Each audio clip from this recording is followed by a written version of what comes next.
The wedding, if you could call it that, was over in less time than it takes to saddle a horse.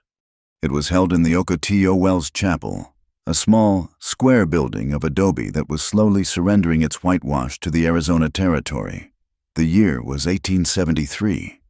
The wind was the only guest, pressing its dry, dusty shoulder against the warped door frame and whispering through the cracks in the colored glass. Inside, it smelled of lime, coal dust, and the faint, unsettling sweetness of dried-out rodents. Miriam Greaves stood where the preacher, Reverend Hines, told her to stand.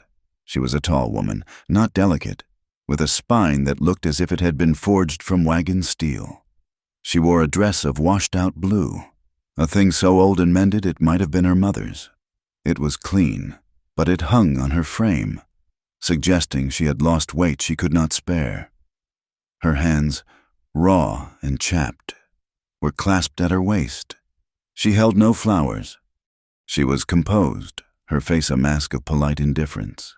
But beneath the stillness, a hardness had settled in her eyes, the kind of defensive quiet that comes to a person who has been judged and found wanting by everyone they have ever known.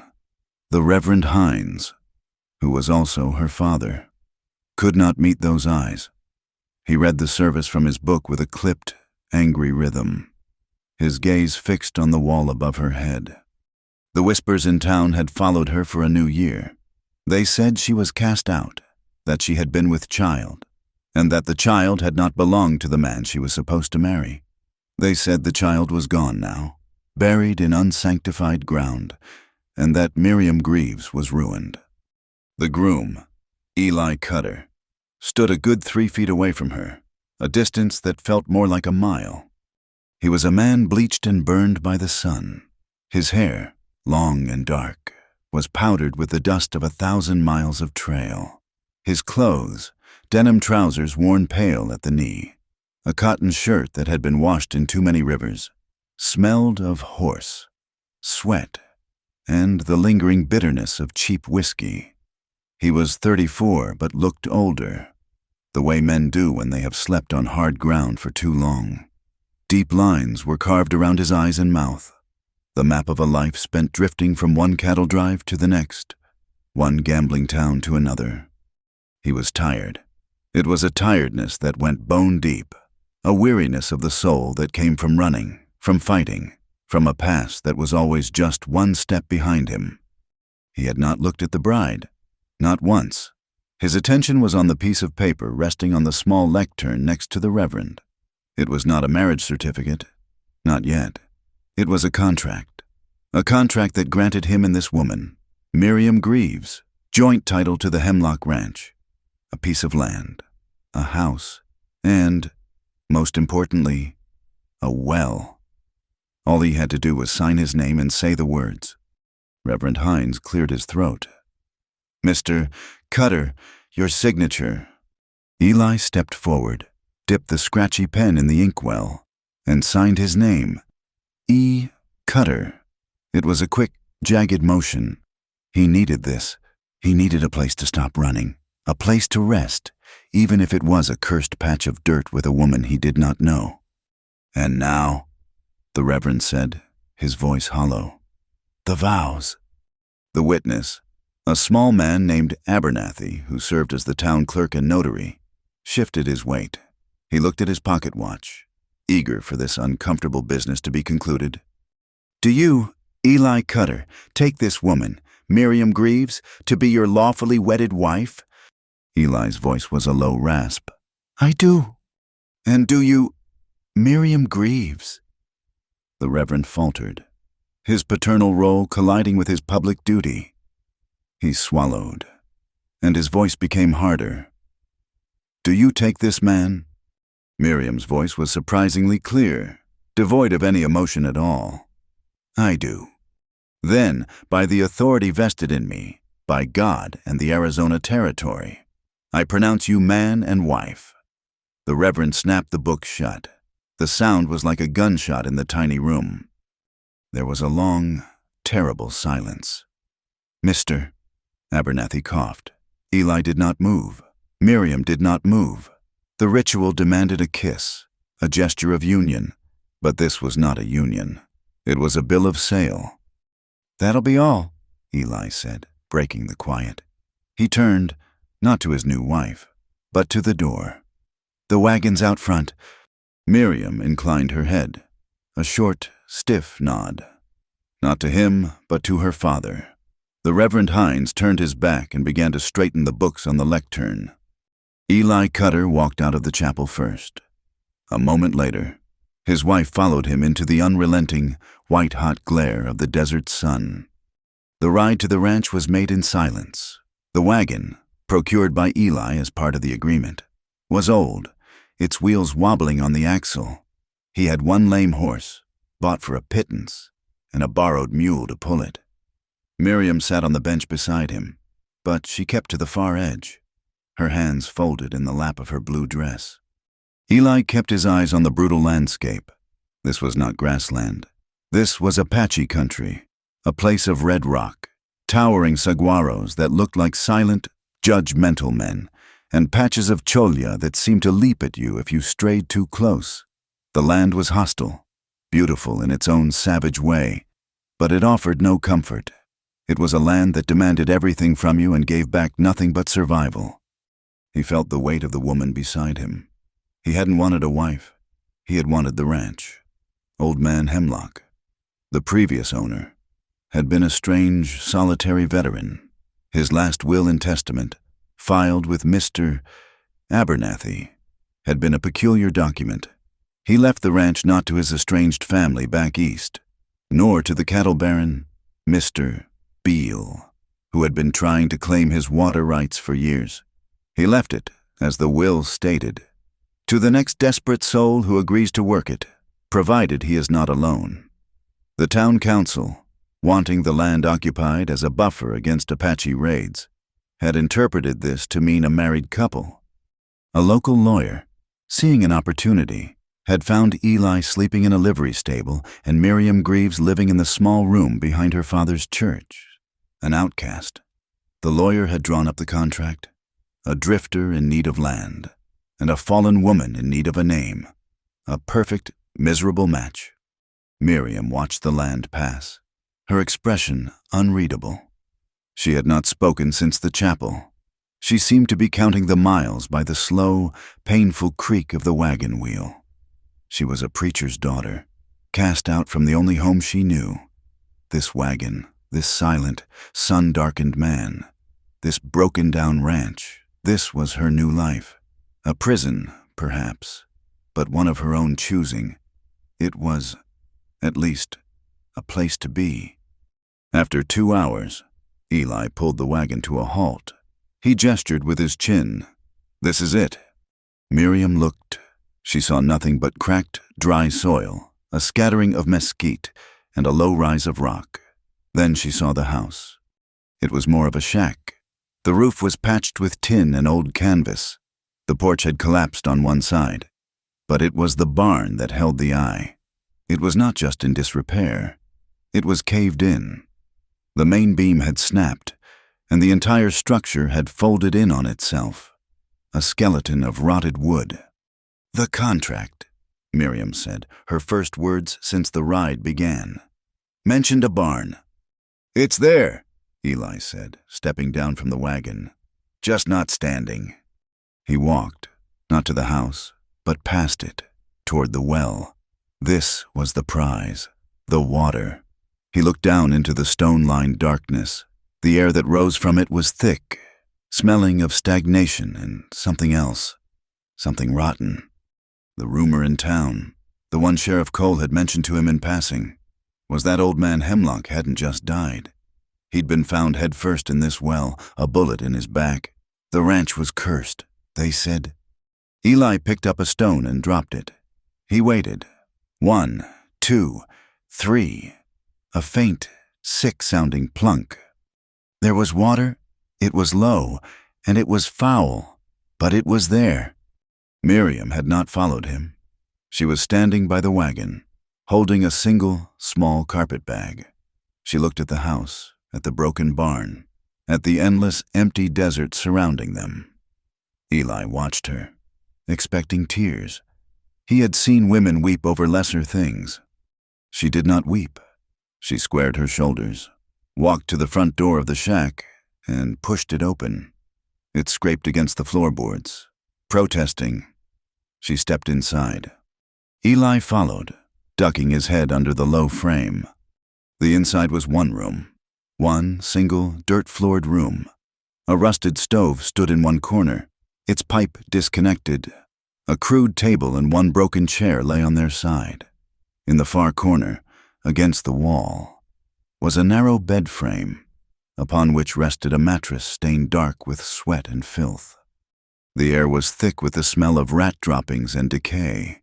Cobwebs hung from the rafters like funeral shrouds. This was their home, their bridal suite. The sun began to set, painting the sky in violent streaks of orange and purple. The heat of the day fled, and the sudden, biting cold of the desert night moved in. Neither of them spoke. There was nothing to say.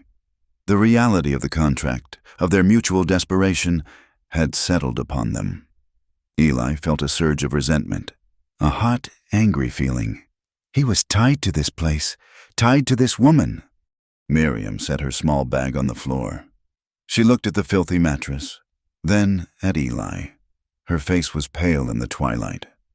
"I will clean the stove," she said. It was not an offer. It was a statement. "No wood," Eli replied, his voice flat. He went back to the wagon and unhitched the mule and the horse, tying them to a standing porch post. He pulled his bedroll from the back and a sack of supplies. Flour, coffee, salt. He dropped them on the floor inside the door. He lit the single lantern he'd brought. Its yellow light cast huge, dancing shadows, making the small room feel even more menacing. They did not eat. Miriam found a broom, a bundle of sticks tied together, and began sweeping the worst of the filth and droppings out the door. The sound of the scratching was the only sound, besides the rising wind. When she was done, she stood by the bed. Eli was at the doorway, his back to her, looking out at the black, star-filled emptiness. He was a wall of muscle and anger. He heard the rustle of fabric. He tensed, his hand instinctively moving toward his hip, where his gun would normally be. He'd sold it for the wagon. He turned, slowly. Miriam had her back to him, but she had unfastened the top buttons of her blue dress. She was not preparing for bed, not in the way a bride might. This was not seduction. It was a practical, tired movement. But in the lantern light, the sight of her exposed collarbone, the pale skin of her neck, was an intimacy neither of them was prepared for. She must have felt his eyes on her. She stopped, her hands frozen on the buttons. She whispered, her voice so low he barely heard it over the wind. "You'll regret choosing me." It was not an apology. It was a warning, a simple, bitter statement of fact. She was telling him that whatever he thought he had bargained for, he had gotten the worse end of the deal. The land was ruined. The house was ruined.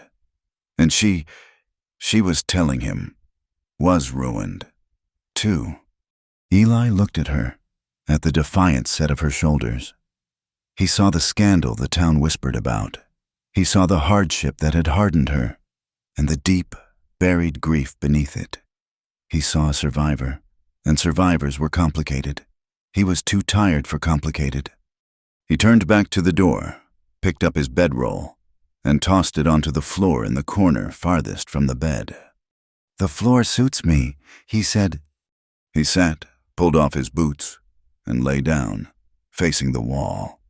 Miriam stood motionless for another minute.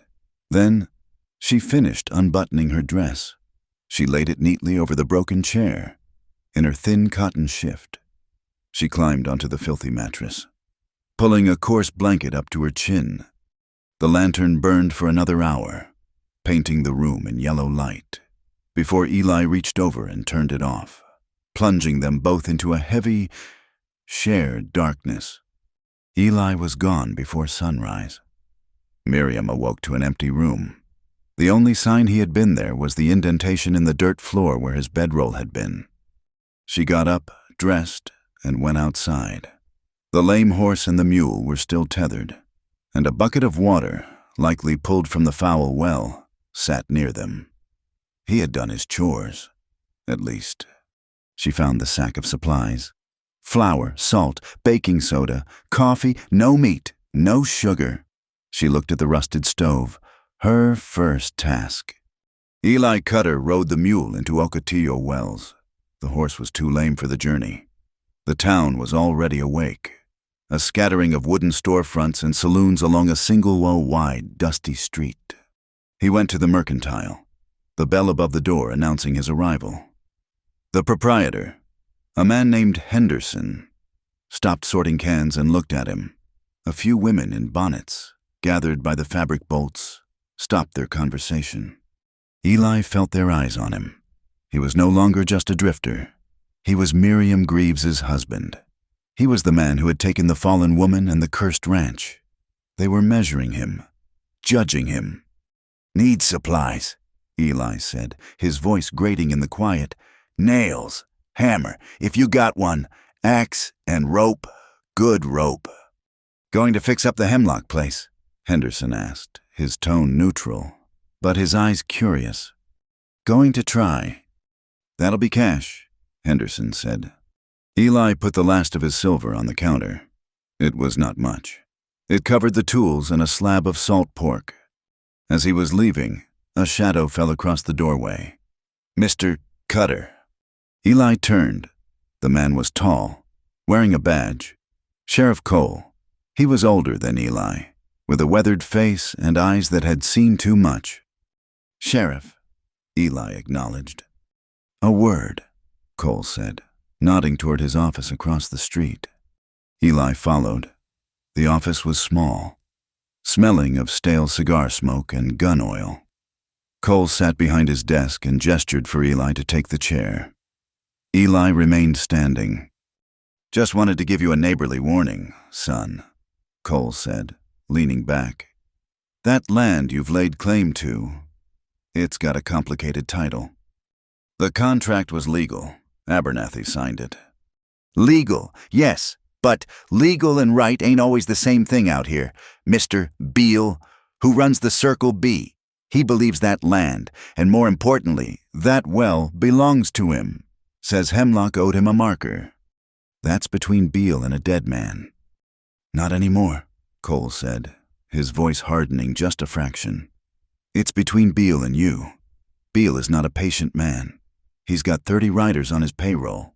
You've got a lame horse and a broken-down barn." "I've got the contract," Eli repeated. "Stubborn." Sheriff Cole sighed, rubbing his jaw. "All right, be that way. But that's not the only trouble you bought." He paused. "The woman, Miriam." Eli's muscles tensed. "What about her?" "She has a past, a difficult one. Her father is the Reverend. You know, a hard man. He cast her out for a reason. Folks in this town, they have long memories. They won't take kindly to her, and they won't take kindly to the man who took her in." "I'm not asking for their kindness," Eli said. "You might need it. This land is hard. Cutter, you can't survive it alone, and you've picked a partner who guarantees you will be—" Cole stood up, a sign the conversation was over. "Just watch your back. Beale's men are one thing, town gossip is another. Both can get a man killed." Eli nodded, turned, and left the office. The sun seemed hotter, the stares of the townsfolk more pointed. He loaded his supplies onto the mule and started the long ride back to the ranch. He returned to a different house. The wind had been rising all day, and by the time he saw the shack, the sky was a sickly, churning yellow. A full-blown dust storm was bearing down on them. Miriam was outside, struggling to push the lame horse toward the lee side of the house, the only shelter available. Eli jumped off the mule and ran to help. Together, without a word, they shoved the stubborn animal against the wall. They did the same with the mule and the one goat he hadn't noticed that morning. "Get inside!" Eli yelled over the rising scream of the wind. They stumbled into the shack, slamming the door just as the first massive wall of sand hit the house. It sounded like a freight train. The world went dark. Grit pushed through every crack in the walls, through the door frame, through the floorboards. The wind howled, a high-pitched, maddening sound. Eli stood in the center of the room, his body braced as if expecting a blow. This was his welcome. A broken ranch, a cursed well, a hostile town. And now the sky itself was trying to tear him apart. Miriam had gone to the stove. Eli saw, to his surprise, that she had reset the stovepipe. It was braced with wire. A small fire was lit inside. The only point of light in the swirling dust. She had been productive. And then, a sound louder than the wind. A sharp crack followed by the explosion of glass. The window in the far wall, the one above the bed, had burst inward. The storm invaded the room, a cyclone of sand and debris. It extinguished the lantern and scattered the embers from the stove. Eli swore, covering his face with his arm. He was blinded, disoriented. The house moaned, and he wondered if the roof would be next. He was frozen, overwhelmed by the sheer, unending hostility of this place. Then he saw her. Miriam moved through the chaos like a woman possessed. She grabbed the new hammer he had just bought. She snatched the sack of nails. She ran to the porch, and in the blinding sand, he saw her ripping one of the few remaining solid boards from the broken floor. She dragged it inside, her hair wild, her face masked in dust. "Hold it!" she screamed at him. Her voice snapped him out of his paralysis. He grabbed the board and pressed it against the window frame as the wind tried to rip it from his hands. Miriam did not hesitate. She put nails in her mouth, raised the hammer, and began to strike. Bang, bang, bang! She did not hammer like a man, with brute force. She hammered with a steady, desperate, efficient rhythm. She was not strong, but she was unbreakable. She was sealing the breach. Eli watched her. He watched the set of her jaw, the focus in her eyes, the way her thin arms swung the heavy tool. He had seen men in saloons, men on cattle drives, men in fights. He was used to their strength. He was not used to this. This was the strength of a woman who had been abandoned and had learned to board up her own broken windows. It was the strength of survival. It unsettled him deeply. It made her real. It made this marriage, this terrible, desperate bargain, real. She finished, driving the last nail home. The roar of the wind was muffled, the room secured. They stood in the near darkness, breathing heavily, covered in grit. The air was so thick with dust they could taste it. Miriam leaned against the wall, the hammer still in her hand. She did not look at him. She just pushed the wet, stringy hair out of her eyes and spat a small mouthful of sand onto the dirt floor. The silence that settled between them was different now. The resentment was still there, but it was joined by something else, a grudging, unspoken acknowledgement. They had survived the first night, and now, the first storm, together. The storm lasted a full day, a howling siege that turned the world beyond their boarded window into a churning, yellow-gray void. When the wind finally died, it left an unnatural silence and a layer of fine, silt-like dust over everything. The floor was an inch deep in it. It coated their hair, their clothes, the inside of their mouths. They emerged from the shack into a landscape that had been scoured, reshaped. The air was cold and sharp. Their life, such as it was, fell into a pattern dictated by necessity. There was no discussion, no planning. There was only work. Eli turned his attention to the barn. It was a ruin, a grave of lumber. He spent 3 days just pulling apart the collapsed roof, salvaging what boards he could. He was meticulous, his movements economical. He would test a beam, pry it loose with the new axe, and then, using his rope and the mule, drag it clear. He sorted the wood into piles, rotted, usable, and kindling. His hands, calloused from years of pulling rope and holding reins, were not accustomed to this kind of carpentry. They bled. He would stop, wrap a piece of rag around his palm, and continue. He worked from the first gray light of dawn until the sun fell, a relentless, silent machine of anger and labor. Miriam's domain was the well, the house, and the animals. The well was her first victory. The water, as Eli had noted, was low and foul. The body of Old Man Hemlock had been pulled out weeks ago, but the memory of it, the taint, remained. Miriam spent a day lowering the bucket, hauling it up, and dumping the dark. Bracked 2 goats, not one, and a lame mare.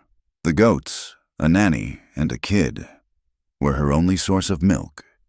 She tethered them to a new line, far from the well, and spent hours foraging for the tough, sparse patches of greenery that grew between the rocks. She cleaned the house. She scrubbed the filthy mattress with alkali soap and water she hauled from the now clearer well, then dragged it into the sun to bake for 2 days. She swept the dirt floor until it was hard-packed and smooth. She scoured the rusted stove, and using a small amount of their precious flour, she made a thick, flat, unleavened bread. They worked in orbit, rarely speaking. Their communication was a thing of gestures. He would appear at the door, and she would hand him a tin cup of water. She would leave a plate of the hard bread and goat cheese on the broken table, and he would eat it cold when he came in from the barn. But the silence was not empty. It was filled with a simmering, unspoken tension. It was in the shared glances. He would be splitting a log, the axe rising and falling, the muscles in his back pulling taut under his shirt. He would feel her watching, and his swing would falter for a second. He would look up, and she would be standing by the well, her hand shading her eyes. She would not look away immediately. Her gaze was not soft, not inviting. It was perceptive. It was the gaze of someone measuring, calculating. It was in the accidental brushes of the hand. One evening, he was trying to rehang the heavy door, which sat crooked on one hinge. He was balancing it on his knee, sweat dripping from his hair, frustration making his movements jagged. Miriam came and stood beside him, taking some of the weight. "The pin," he grunted. "It's bent." She reached into the tool sack and pulled out the hammer. As she passed it to him, her fingers brushed his forearm. His skin jolted as if he'd touched a hot coal. He looked at her. She was close, closer than they had been since the wedding. He could smell the lye soap on her skin, and beneath that, the simple, human scent of her. Her face was smudged with dirt, her hair pulled back in a severe bun, and he saw, for the first time, that her eyes were not brown, but a deep, dark green. She pulled her hand back, her expression flat, and stepped away. "Hold it steady," she said, her voice quiet. "I will strike the pin." He held the door, and she swung the hammer, her aim as true as it had been on the window. The pin seated, the door hung straight.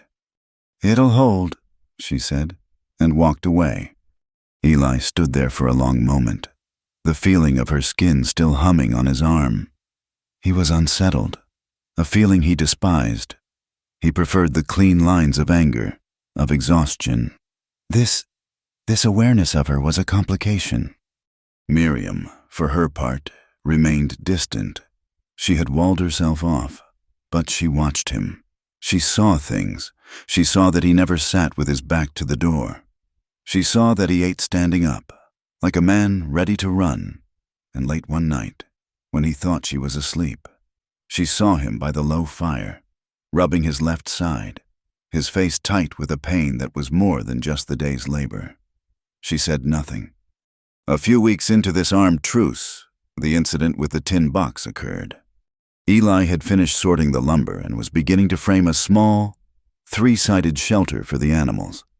Using the standing wall of the old barn as a back, he needed more nails, and he remembered seeing a small crate of them near the collapsed section.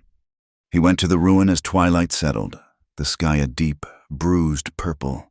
He heard a sound, a small, choked-off noise, like an animal in a trap. He moved silently, his boots making no sound on the hard-packed earth. He rounded the broken wall. Miriam was there. She was kneeling in the dirt, her back to him. Her shoulders were shaking. He had never seen her cry. He had never seen her show any weakness at all. The sight stopped him. She was holding a small, rusted tin box, the kind that held tea or expensive tobacco. In her other hand, she held a pair of— He squinted. They were shoes, tiny, impossibly small baby shoes, made of soft, white leather, now yellowed with age. She was weeping, not with loud sobs, but with a deep, silent, tearing grief, her head bowed over the tiny shoes. Eli, a man who had faced down armed men and stampeding cattle, felt a sudden, sharp instinct to bolt. This was not his territory. This was a private sorrow, a thing so raw he had no tools to touch it. He must have made a sound, a scuff of his boot, because she froze. Her entire body went rigid. Slowly, she turned her head. Her face, in the dying light, was a ruin. It was streaked with tears and dust, her eyes wide and panicked, like a cornered deer. She saw him, and the grief vanished, replaced in an instant by a fierce, protective anger. She scrambled to her feet, hiding the shoes and the box behind her back. "Get out!" she hissed, her voice trembling. Eli raised his hands, a gesture of peace. "I was looking for the nails." "There are no nails here." She wiped her face with her sleeve, a rough, angry gesture. "This is my place." He looked at the small, empty space she was defending. Miriam. He didn't know what to say. "Do not," she said, and her voice was so cold, so full of warning. It stopped his words. "Do not ask me. Do not ever ask me." She clutched the box to her chest, pushed past him, and ran back to the house, stumbling in the darkness. Eli stood alone by the ruined barn. The wind was cold, and, for the first time, the chill had nothing to do with the weather. He had known she was ruined. The town had whispered it, but the abstract gossip was nothing compared to the concrete, terrible grief of a pair of tiny, empty shoes. He thought of her words in the chapel. "You'll regret choosing me." He was beginning to understand. He found the nails and went back to his work, hammering long into the dark, the rhythmic pounding away to beat back the image of her face. The next day, she was as she had always been, composed, silent, her eyes clear and hard. The wall was back up. Their truce was tested a week later by the outside world. Eli was setting the new posts for the animal shelter when he heard the horses. It was mid-morning, hot and still. He looked up, his hand dropping to his hip, an old reflex for a gun that was not there.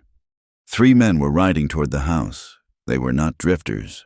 They wore good hats, good boots, and they sat their horses with the easy arrogance of men who were paid to be confident. They rode directly to the house, ignoring Eli completely. Miriam came to the doorway, wiping her hands on her apron. Eli walked toward them, his axe still in his hand.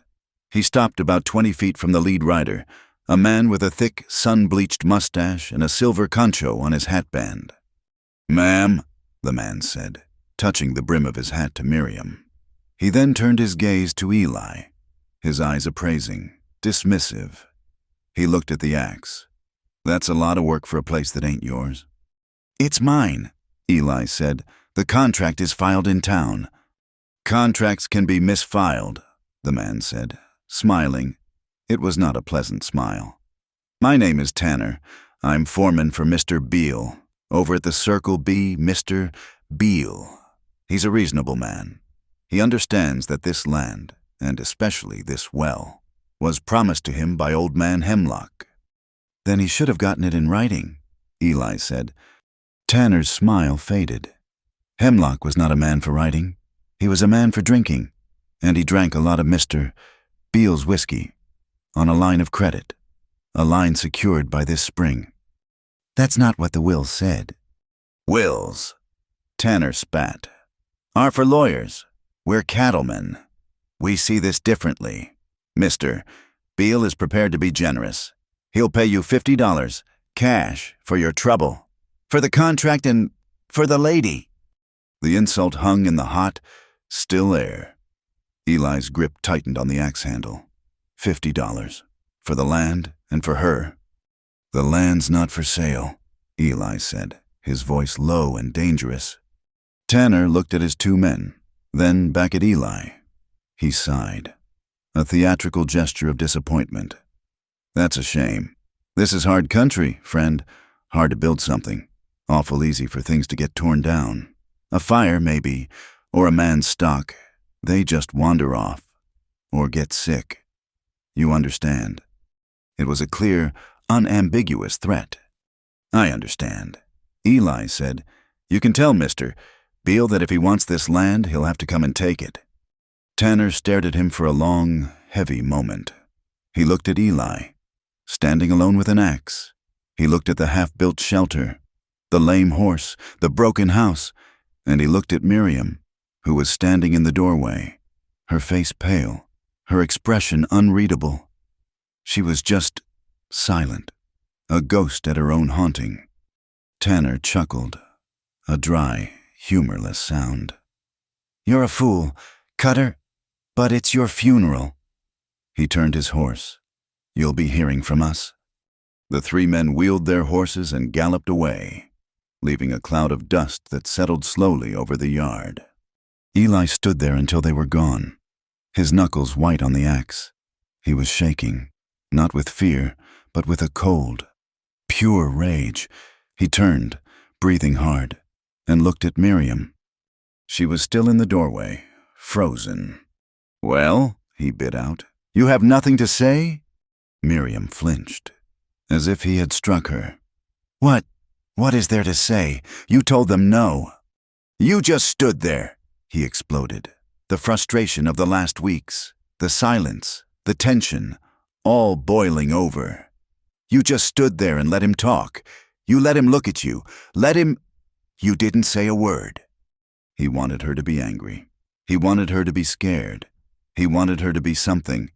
He wanted a partner in this, and she was just a spectator. Her silence, the same silence she used as a shield, felt to him like a betrayal. It left him utterly alone. What did you want me to say? She asked, her voice trembling. To beg them. To offer them the $50 myself. Men like that, they don't listen to women like me. They listen to a wife standing by her husband. Is that what I am? She shot back, her own anger finally flaring. Hot and bright. Are you my husband? You sleep on the floor. You haven't spoken a kind word to me since we met. You signed a contract for land. Eli, you didn't sign on for a partner. You got what you paid for, a woman with no name and no voice. She turned and disappeared into the dark of the house. Eli was left standing in the yard, his rage deflating, leaving a cold, hollow feeling. He had wanted her to fight, but he had given her nothing to fight for. That night, the cold returned, a sharp, clear, biting cold that promised an early winter. Eli lay in his bedroll, the floorboards hard beneath him. He could not sleep. The confrontation with Tanner, and then with Miriam, played over and over in his mind. He was alone. He had always been alone. It was safer that way. The fire in the stove had died to embers. The room was dark. He heard her shiver. She was on the mattress, just a few feet away. She had a single, thin blanket. He had his bedroll. He heard her teeth chatter, a small, rhythmic sound. He sat up, his back against the wall, and pulled his own blanket around his shoulders. The silence stretched. You're cold. He stated it wasn't a question. I'm fine, she lied, her voice tight. Another long silence. Then he heard her move, a rustle of fabric. He tensed. Eli. Her voice was small, hesitant, stripped of all its hardness. What? He saw her shape in the darkness, sitting up. The floor, it's cold. The mattress it's big enough. It was not an invitation. It was a practical, desperate offer of shared warmth, of survival. He didn't move for a long time. Then, with a sigh that sounded like defeat, he stood up, grabbed his bedroll, and threw it onto the foot of the bed. He lay down on top of the covers, his boots still on, his back to her. The mattress sagged with his weight. The proximity was immediate. Shocking. He could feel the heat radiating from her small body, even through her clothes and his. They lay like that, two rigid spines, not touching for what felt like hours. Then, slowly, tentatively, she moved. He felt her hand, small and cold, touch his arm. He flinched. It was not a small movement. It was a violent, full-body recoil, an instinctual reaction to an unexpected touch in the dark. He rolled away from her, his breath hissing through his teeth. Miriam pulled her hand back as if she'd been burned. I'm sorry, she whispered, her voice full of a shame that cut him deeper than any anger. I only meant for warmth. Eli was breathing hard. He was on his side, facing away from her, his body locked tight. He was not recoiling from her. He was recoiling from the touch, from the memory of other touches, other nights, the ghost of pain. He said nothing. He didn't have the words. She saw it then, in the thin moonlight that now cut through the unboarded part of the window. His shirt had ridden up as he moved. On his side, just above his hip, was a large, puckered scar. It was round, white, and unmistakable, an old bullet wound. She stared at the scar, and her breath caught. She understood. His flinch was not about desire, or lack of it. It was about pain. It was a scar he wore on the inside, too. She said nothing. She did not apologize again.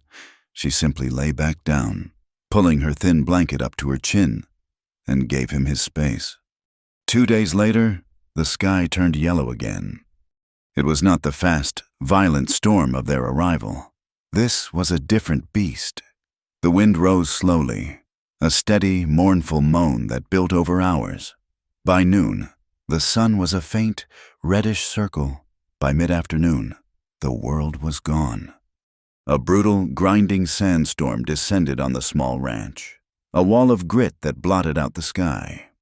"Get the animals!" Eli yelled. They fought their way to the small, three-sided shelter.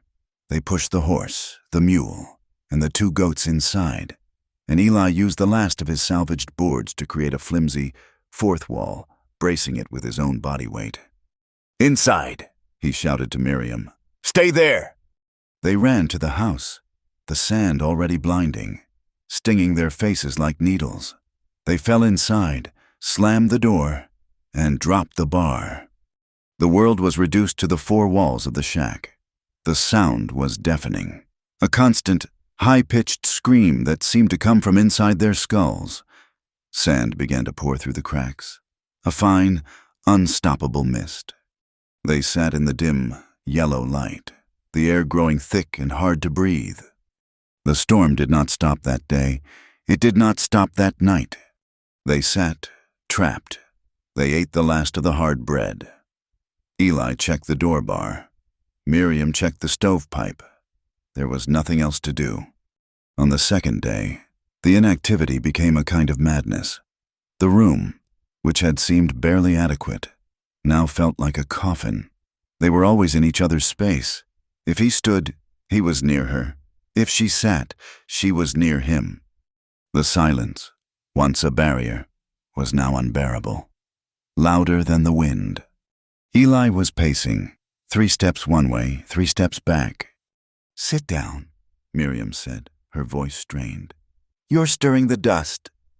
"I can't," he snapped. "I can't just sit. There is nothing else." He stopped, his back to her. "This place, it's cursed." "The land is just land," she said quietly, her voice muffled by the cloth she held over her mouth. "It's the people who are cursed." He turned to look at her. She was huddled on the stool, her knees drawn up. "What does that mean?" She shrugged, her eyes fixed on the floor. "My father. He preached about it. Curses, sins of the father, sins of the flesh." "And you believe that?" I believe you make a choice. And then you live with it, or you die from it. Eli stared at her, at this preacher's daughter who spoke of sin and choices. I made a choice, he said, his voice low. In Texas, I was in a saloon, a game of cards. Miriam looked up, her eyes sharp, focused. This man, Eli continued, the words coming out hard, as if he were pulling them from his own gut. He accused me of cheating. He was drunk. I wasn't, but he was fast. Eli touched his side, where the scar was. He drew on me, put a bullet in me, but I was faster. He stopped. The wind howled, filling the silence. I killed him, Eli said. It was a fair fight.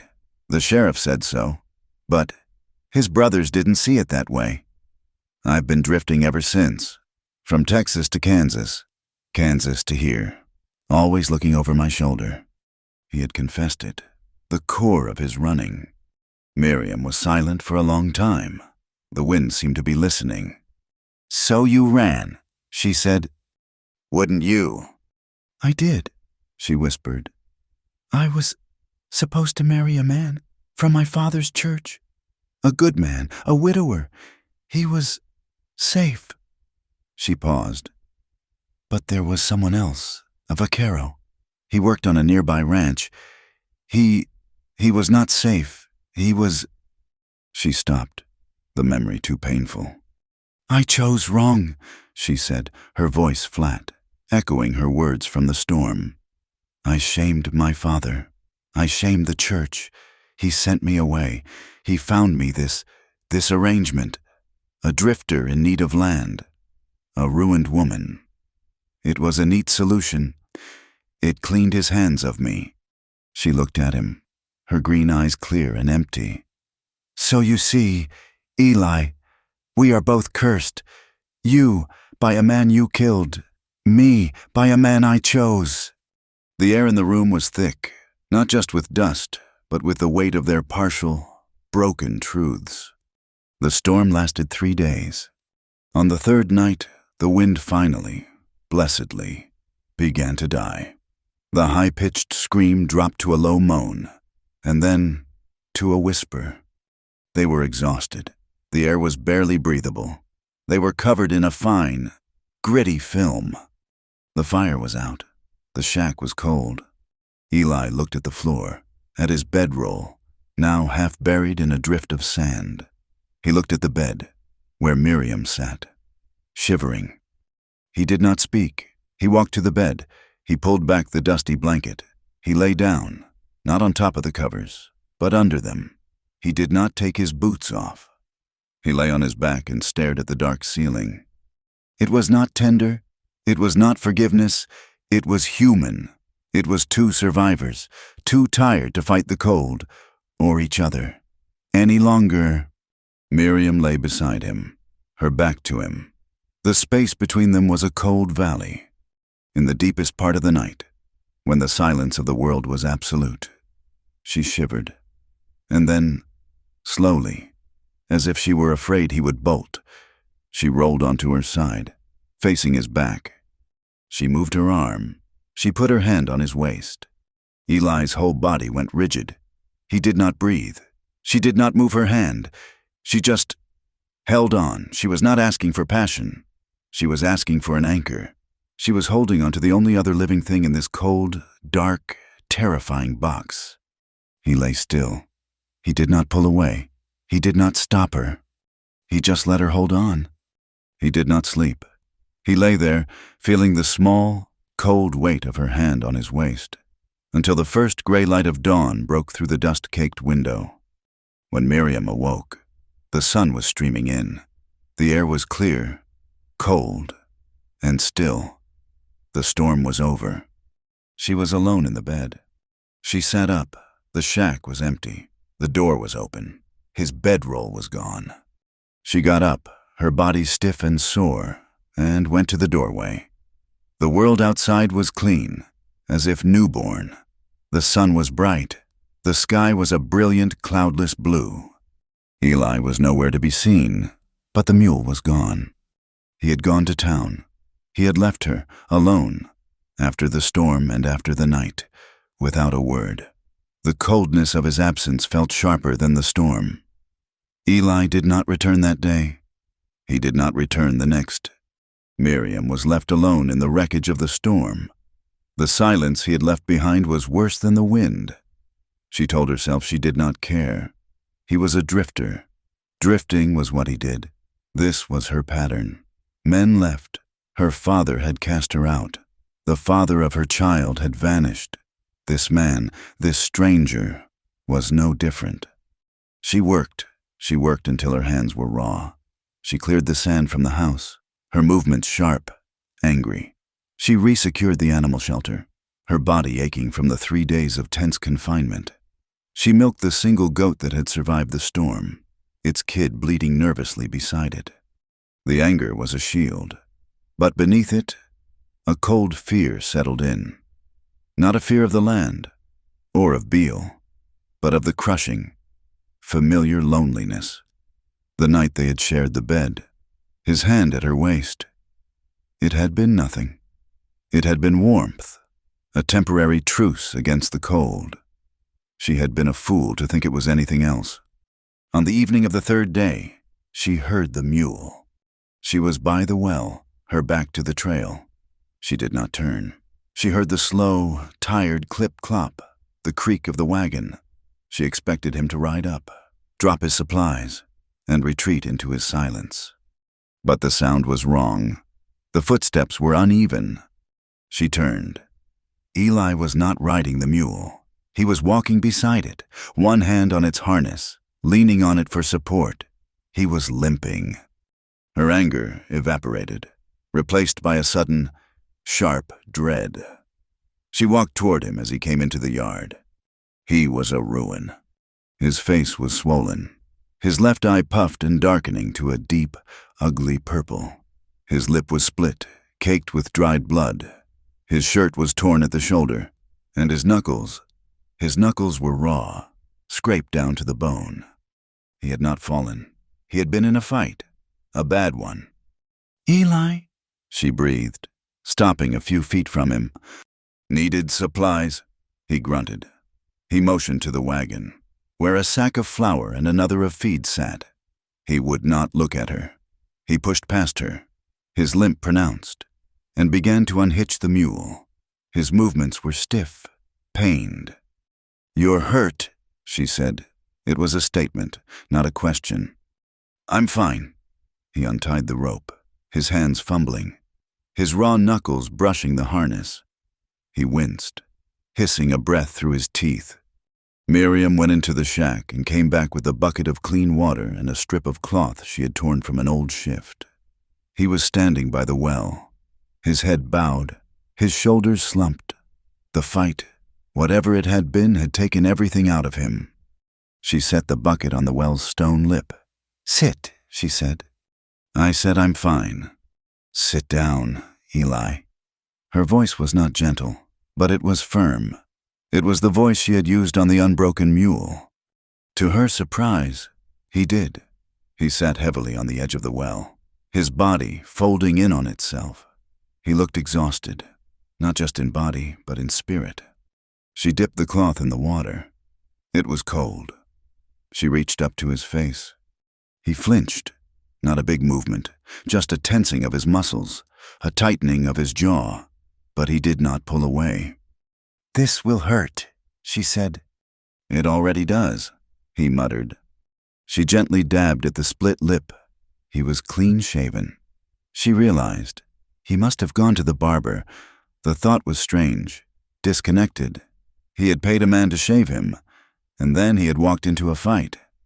"Who did this?" she asked, her voice low. "Doesn't matter." "Was it Beale's men?" He didn't answer. He just stared at the ground between his boots. He would not tell her that he had been in the saloon, drinking a beer, when he'd heard Tanner, Beale's foreman, talking, heard him describing the new residents of the Hemlock place, heard him call Eli a fool, and Miriam. He'd used a word, a gutter word, that had made Eli's vision go red. Eli hadn't said a thing. He'd just put his beer down, walked over to Tanner, and hit him. The next few minutes had been a blur of fists, broken chairs, and the taste of his own blood. Miriam moved the cloth to his eye. He hissed. "You're a fool to fight them," she whispered. "They're 3. You're 1. "There were 4, he said, before he could stop himself. She paused. 4. He had fought 4 men. For what? For this broken land? She finished with his face. She saw the tear in his shirt, at the shoulder, but beneath it, on his chest, was a long, fresh scrape, red and angry. "This, too," she said, her voice clinical. She reached with the cloth toward his chest. The moment her fingers brushed his skin, he reacted. It was not a flinch this time. It was a violent lurch, a full-body recoil. He scrambled back, pushing himself away from her, and his good hand came up, as if to ward her off. The rejection was absolute. It was visceral. Miriam froze, her hand still in the air. The water dripped from the cloth onto the dust. The silence that stretched between them was terrible. He was breathing hard, his eyes wide, looking at her as if she were the one who had attacked him. She lowered her hand. She had misunderstood everything. The night in the storm, his hand on her waist. That had been her pushing. This was him. This was his truth.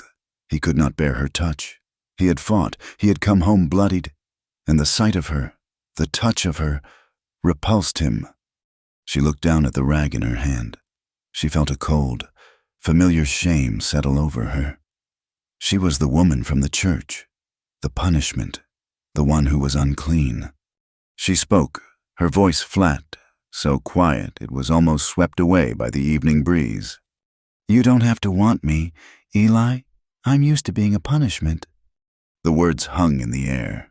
She was not asking for pity. She was stating a fact as she knew it. She was the price he had to pay for the land, and the price was too high. Eli stared at her. The wild, cornered look in his eyes faded, replaced by something else. Confusion. Shock. He saw her face. Her resignation. He saw that she believed what she had just said. He wanted to tell her. He wanted to say, "It wasn't you. It was them. The fight was for you. The flinch is mine." He wanted to tell her about the men who had held him down, about the memory of being trapped, helpless, that her touch had triggered. But the words were stuck. They were buried under 30 years of silence, of running, of being a man who spoke with his fists and his back. "It's not that," he managed to say. The words were lame, useless. He stood up, his body aching. "I'll see to the mule." He grabbed the supplies from the wagon and limped toward the house. Miriam stood at the well, alone, the cloth still in her hand. She watched him go, and she knew, with a certainty that chilled her to the bone, that this marriage was a different kind of prison. She had traded her father's judgment for this man's disgust. Something shifted after that night. The fight, the wounds, her terrible, quiet words. They had acted like a plow, breaking the hard, fallow ground of their silence. They began to work, not in separate orbits, but side by side. He was in the half-built animal shelter, trying to lift a salvaged roof beam into place. It was heavy, awkward. He grunted, his bruised ribs screaming, and the beam slipped. Before it could fall, Miriam was there, her shoulder pressed against the wood. "I have it," she said. He looked at her, surprised. Together, they pushed the beam into the notch he had cut. It seated with a solid thunk. He was about to nod his thanks and turn away, his old habit, but he stopped. He looked at her, at the dust on her cheek, the strain in her arms. "Thank you," he said. The words felt foreign in his mouth. She just nodded. "The other one?" They worked for an hour, levering the heavy beams into place. He would measure and cut. She would hold and brace. She was not strong, but she was smart. She understood leverage. The next day, she was outside the shack, fighting with the earth. She had a small tin of seeds she must have bought in town. She was trying to break the packed, dry ground with a broken spade, preparing a small patch for a garden. The ground was like iron. She was making no progress, her small grunts of exertion the only sound. Eli watched her from the barn for 10 minutes. He saw her frustration, the way she stopped and angrily pushed the hair from her face. He put down his hammer, picked up the heavy pickaxe, and walked over. He did not say a word. He simply gestured for her to move. He raised the pickaxe over his head and brought it down, sinking the point deep into the stubborn soil. Thud, thud, thud. He worked for 20 minutes, breaking a square of earth 10 feet by 10, his muscles pulling, his wounds aching. He was not just breaking the ground. He was fighting Beale, fighting the saloon men, fighting his own inability to speak. When he was done, the earth was loose, broken. He handed her the spade. She looked at the patch of tilled soil, then at him. Her eyes were wide. "You'll need water," he said, and walked back to the barn.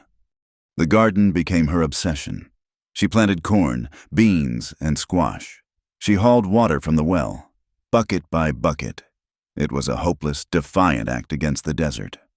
And then, after a week of drought and relentless sun, a miracle. Eli was walking in from the barn, and he saw her kneeling by the patch. She was motionless. He walked over. There, in the dark, damp soil, was a single, tiny, perfect loop of green, a bean sprout. He stopped, standing beside her. They both stared at it. It was the first thing they had built together that was not broken, the first sign of life. He did not touch her. She did not look at him. But they stood together for a long moment, sharing the sight. It was a truce. The sprout was a week old when the boy came. It was late afternoon, the sun a blinding white. Eli was on the roof of the animal shelter, laying the last of the salvaged tin. He saw the figure first, a shimmer of heat and motion on the eastern horizon. It was walking, stumbling. He called down to Miriam. "Someone's coming, on foot." She came out of the shack, her hand shielding her eyes. The figure drew closer. It was not a man. It was a boy. He was thin, dressed in rags that might have once been trousers and a shirt. He was dark-skinned, with a fall of straight, black hair.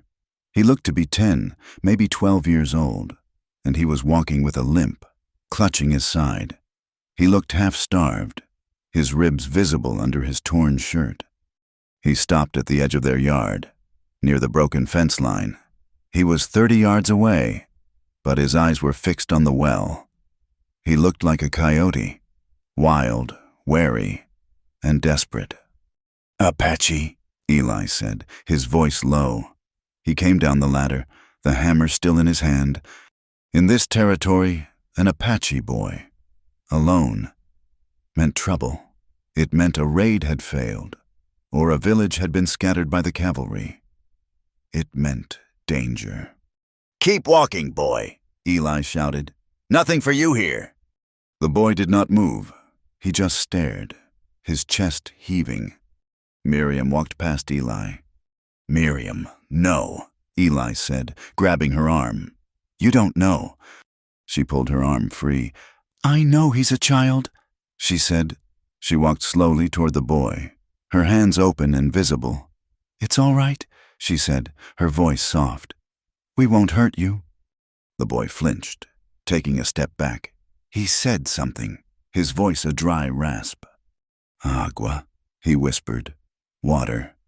Miriam turned to Eli. "Get him some water. He's dying of thirst." Eli was torn. His every instinct screamed threat. This was the land that had taken Hemlock. This was the land that Beale wanted. Inviting this was madness. It was inviting the very trouble the town already accused them of. "Eli, please," she said. He cursed, but he went to the bucket, filled the dipper, and walked toward the boy.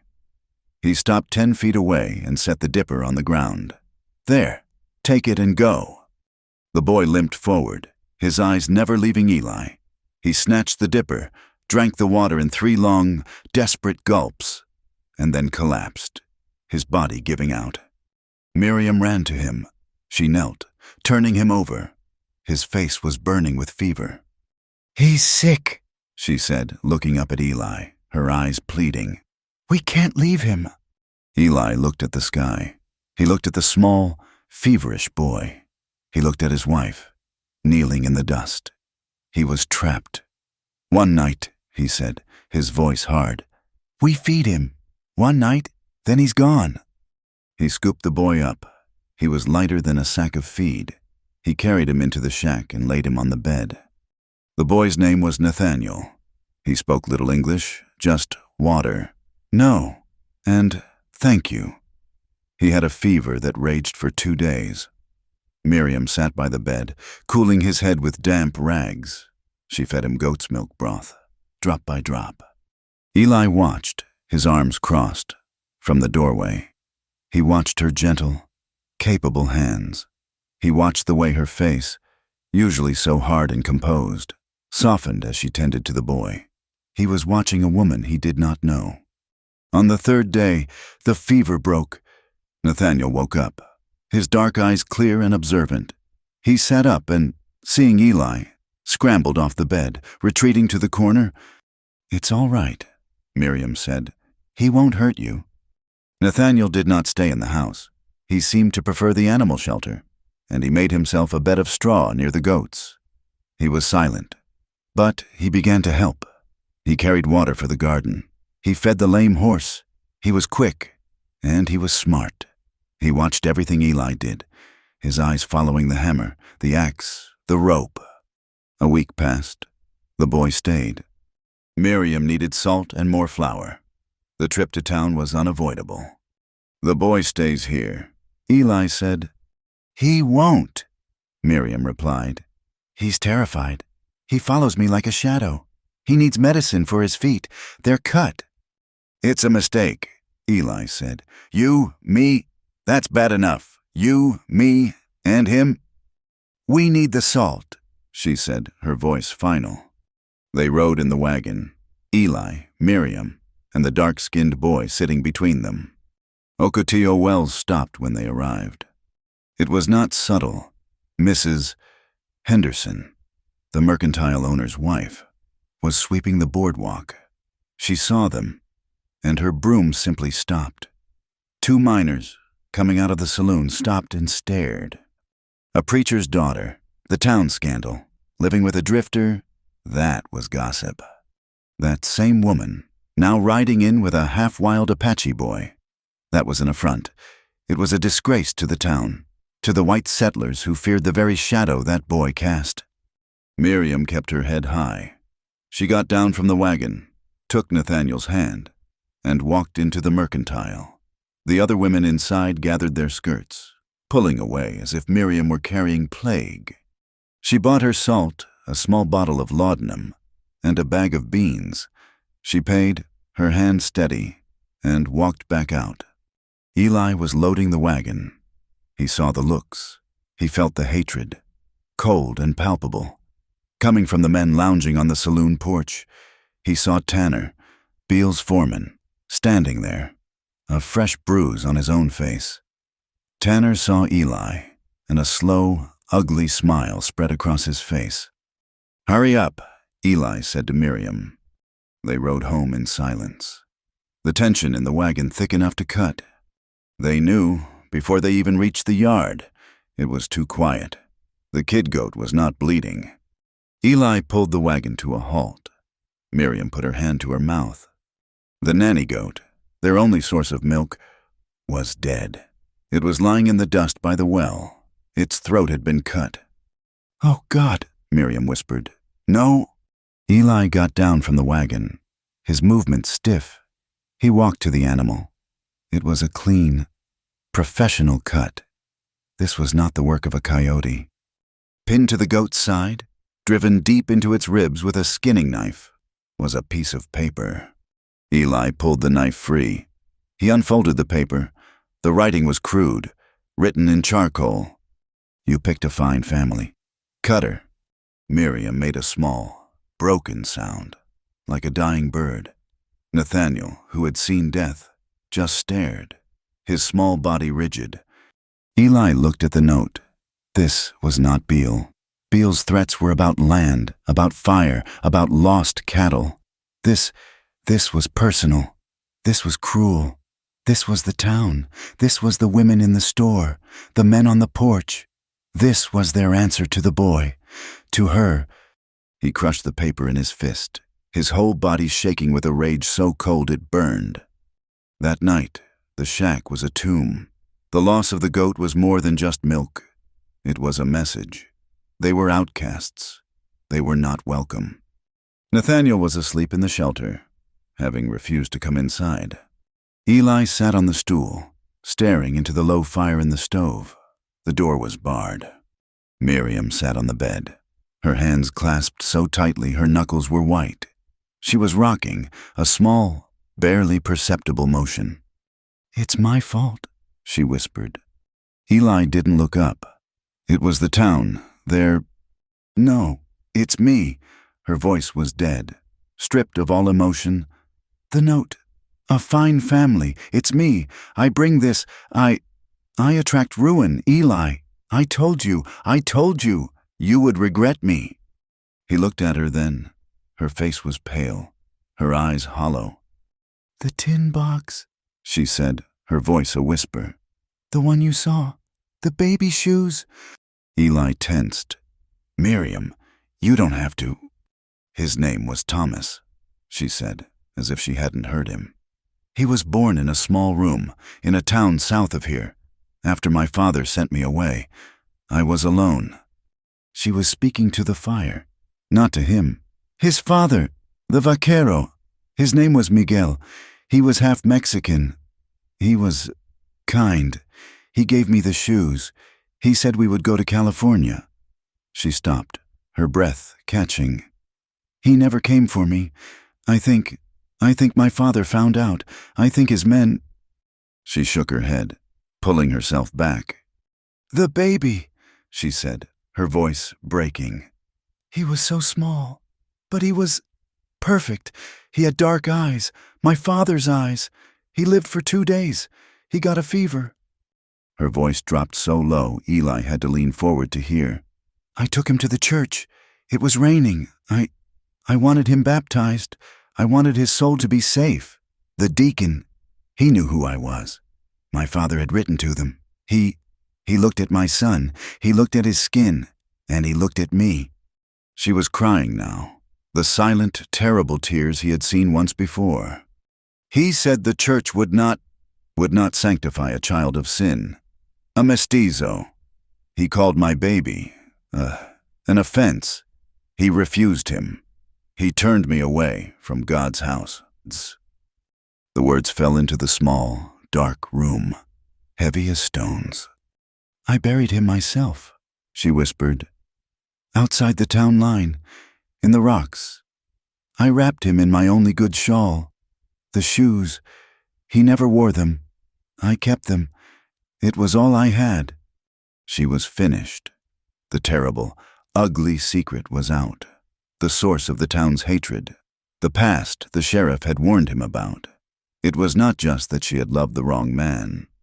It was that her child had been the wrong color. Eli sat in silence.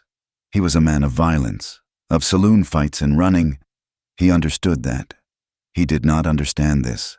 This was a cruelty so deep, so cold. It had no name.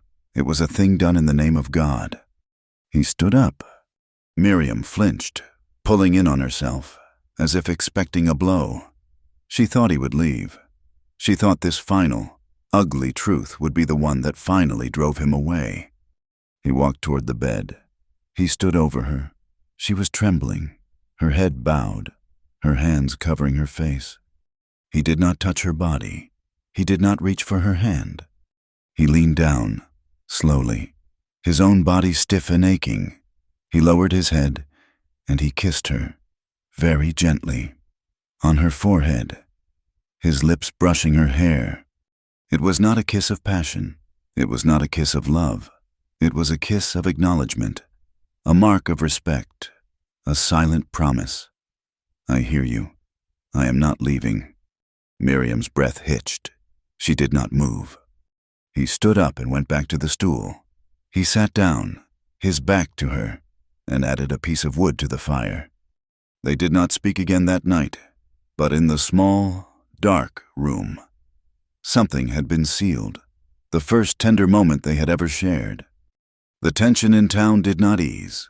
Eli and Miriam were now pariahs, but the shared grief, the shared anger, had forged them into something new, a partnership. They needed supplies. The goat was gone, but the garden was growing. They needed more seed, more flour. They went to town together, all three of them, Eli, Miriam, and Nathaniel. They were a unit, a strange, broken, defiant family. They were outside the mercantile. Eli was loading a sack of feed onto the wagon. Miriam and Nathaniel were standing on the boardwalk, waiting. Well, look here. Eli's blood went cold. He knew the voice. Tanner, Beale's foreman. Tanner and two of his men swaggered across the street. They were all wearing guns. Tanner had a fresh, yellowing bruise on his jaw. "It's the happy family," Tanner sneered, stopping in front of Miriam. He ignored Eli, the drifter, the whore, and the Apache brat. Nathaniel moved, placing himself behind Miriam's skirt. Eli dropped the sack of feed. He moved from the wagon to the boardwalk, standing between Tanner and his wife. "Get out of our way, Tanner." "Or what, Cutter? You'll hit me again?" Tanner laughed. He was playing to the crowd, to the men on the saloon porch. "I reckon you're feeling brave, but maybe you're just stupid." He turned his attention back to Miriam. "You're looking peaky, Mrs. Cutter. That husband of yours not man enough to take care of you? $50, ma'am." That was the offer. Hell, I'd still pay it, just for you. He reached out, his hand grimy, and grabbed Miriam's arm. Miriam cried out, a small, sharp sound. Eli did not think. He did not speak. He moved. He didn't go for a gun. He just punched. It was not a saloon brawl. It was a single, calculated, brutal strike. A right-handed cross that traveled 6 inches and connected with Tanner's jaw with a sound like a wet branch snapping. Tanner's eyes rolled back in his head. He did not stagger. He simply dropped, a dead weight in the dust, out cold. The other 2 men went for their guns. "Don't," Eli whispered. He stood, his fists still clenched, his body vibrating with rage. He was ready to die, right there in the street. "Go on, try it." "That's enough." Sheriff Cole's voice cut through the tension. He was standing on the boardwalk, his hand on the butt of his pistol. "That's enough. Eli, all of you, stand down." The 2 Circle B men hesitated, their hands hovering over their guns. They looked at their foreman, unconscious in the dirt. They looked at Eli, a madman. They looked at the sheriff. Slowly, they lowered their hands. "Get him out of here," Cole said, nodding to Tanner. Eli did not move until the 2 men had lifted their boss and were dragging him toward the saloon. Then he turned, his breath coming in ragged gasps. He grabbed Miriam's arm. "Get in the wagon! Nathaniel, now!" He almost threw the boy in and helped Miriam up. "Cutter, a word." Eli turned. Sheriff Cole looked tired, older than he had just weeks ago. "You're a fool, Eli. You just punched Beale's right-hand man, in the middle of the street, in front of 20 witnesses." "He touched my wife," Eli said. The words came out rough, but they were clear. "My wife." Cole's expression softened. "Just a fraction?" He sighed, rubbing the back of his neck. "Son, Beale is going to ruin you. He's not going to send his foreman next time. He's going to send his whole crew. He'll burn you out before the week is over. Or he'll kill you. This is over." He reached into his vest pocket and pulled out a folded piece of paper. This ain't a life, Eli. It's a suicide. You, the woman, the boy. You can't win. The town is against you. Beale is against you." He held out the paper. "This is an offer. It's from me, not from Beale. I'll buy your contract, $200. It's more than the damn land is worth.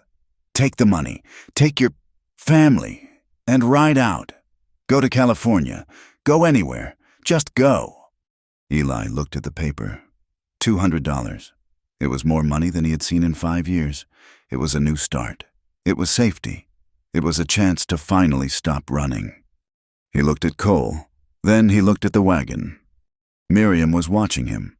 Her face was pale, terrified, but she was not begging him to take it. Her spine was straight. Her hands were clasped in her lap. She was waiting for his choice. Nathaniel was watching him, his dark, observant eyes missing nothing.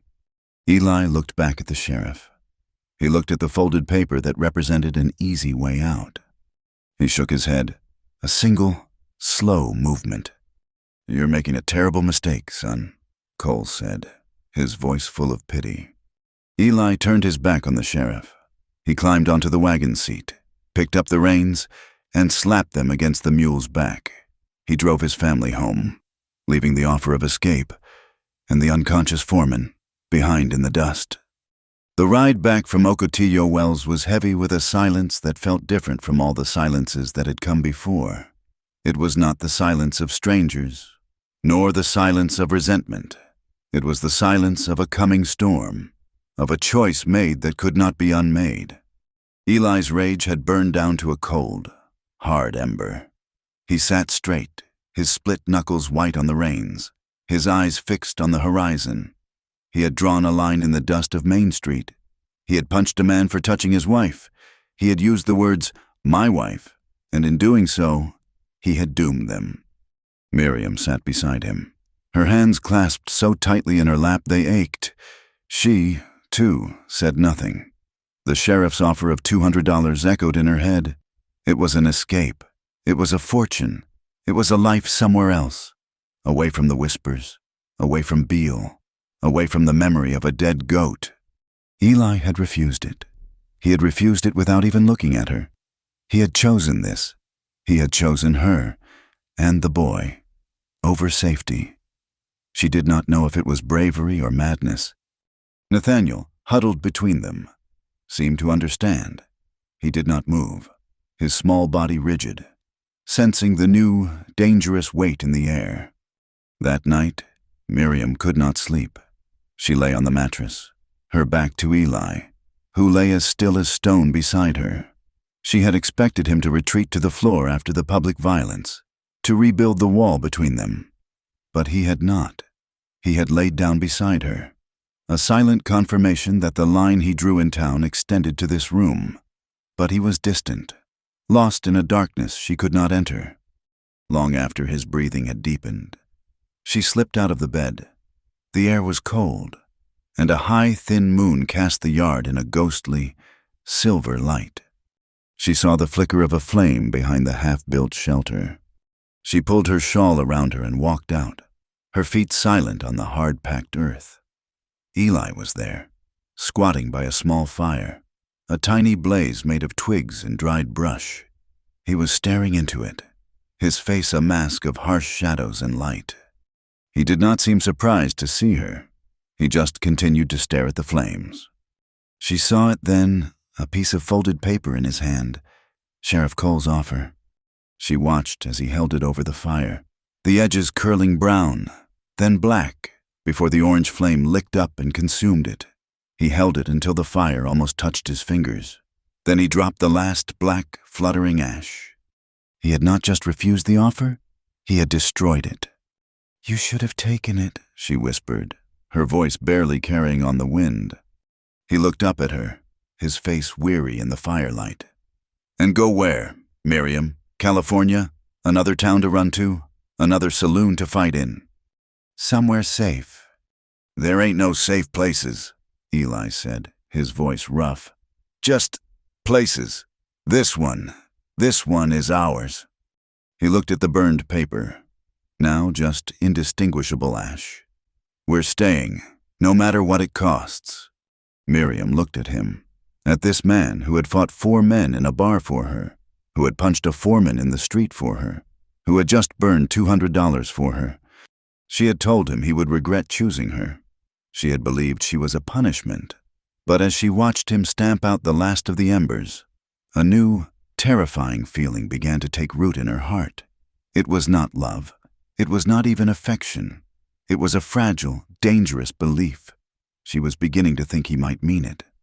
The attack they expected did not come. Not at first. The days turned into a week, then 2. The silence from Beale and the Circle B was more unnerving than a direct threat. It was a waiting game. But the waiting changed them.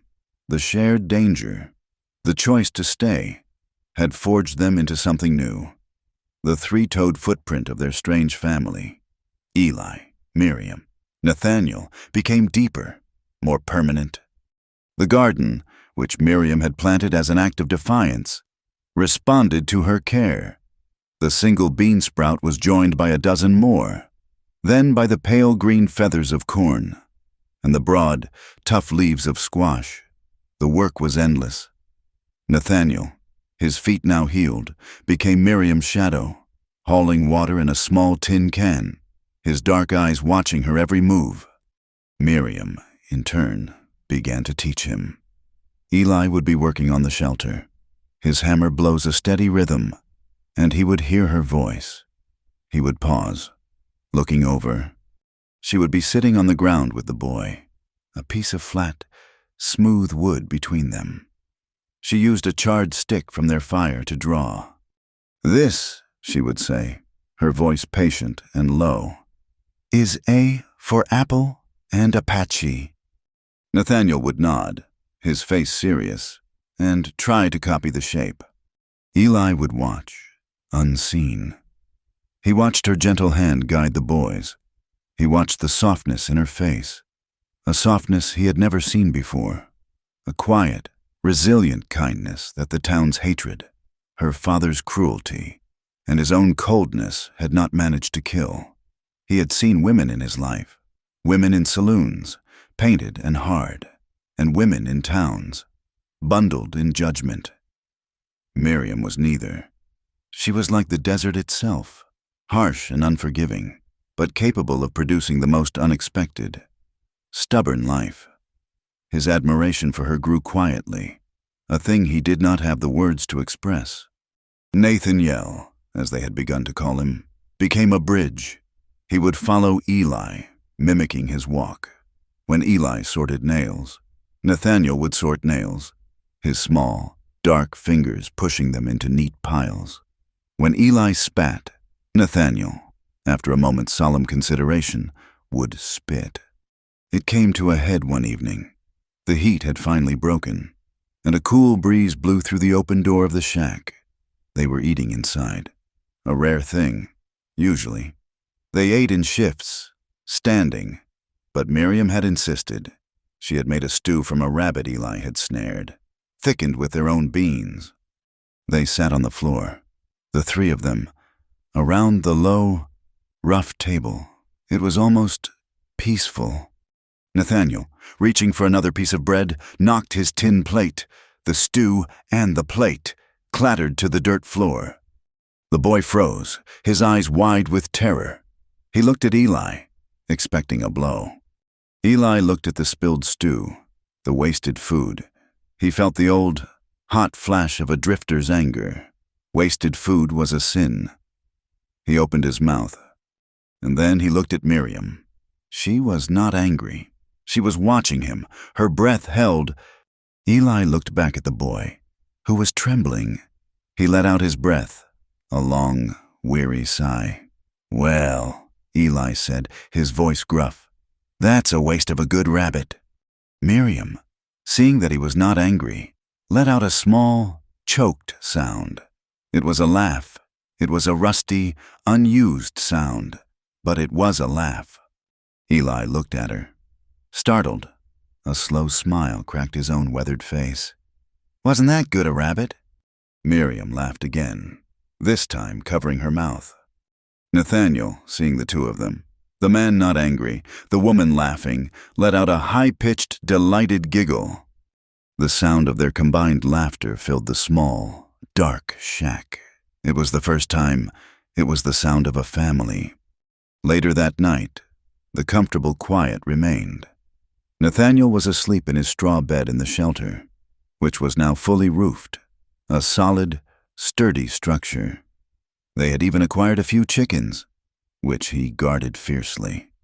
Inside the shack, Eli was working on the broken chair from their first day, the one Miriam had laid her dress over. He was carefully, methodically, whittling a new rung. Miriam was mending Eli's torn shirt, the one from the fight. Her needle flashed in the lamplight. "It's done," he said. He tapped the new rung with his hammer, setting it in place. He stood the chair up. It was solid. He looked at her. She was watching him, her mending forgotten in her lap. The lamplight was soft on her face, hiding the hardness and showing the lines of exhaustion, and something else. The tension was back in the room, but it was not the tension of anger or grief. It was the awareness that had hummed between them since the day he'd seen her collarbone. It was the memory of her hand on his waist in the storm.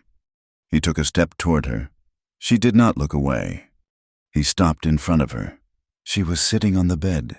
He was standing over her. He reached out, his hand rough, his knuckles still scarred. And he did what he had not had the courage to do before. He touched her face, his thumb gently brushing the dust from her cheek. She did not flinch. She did not pull away. She closed her eyes and leaned into his hand, a small, weary, trusting movement that broke something inside him. "Miriam," he whispered. It was all he could say. She stood up, her eyes opening. She was so close now. She reached up and touched his chest, her fingers light, tracing the scrape he had gotten in the fight. He did not recoil. He did not move at all. He just looked at her.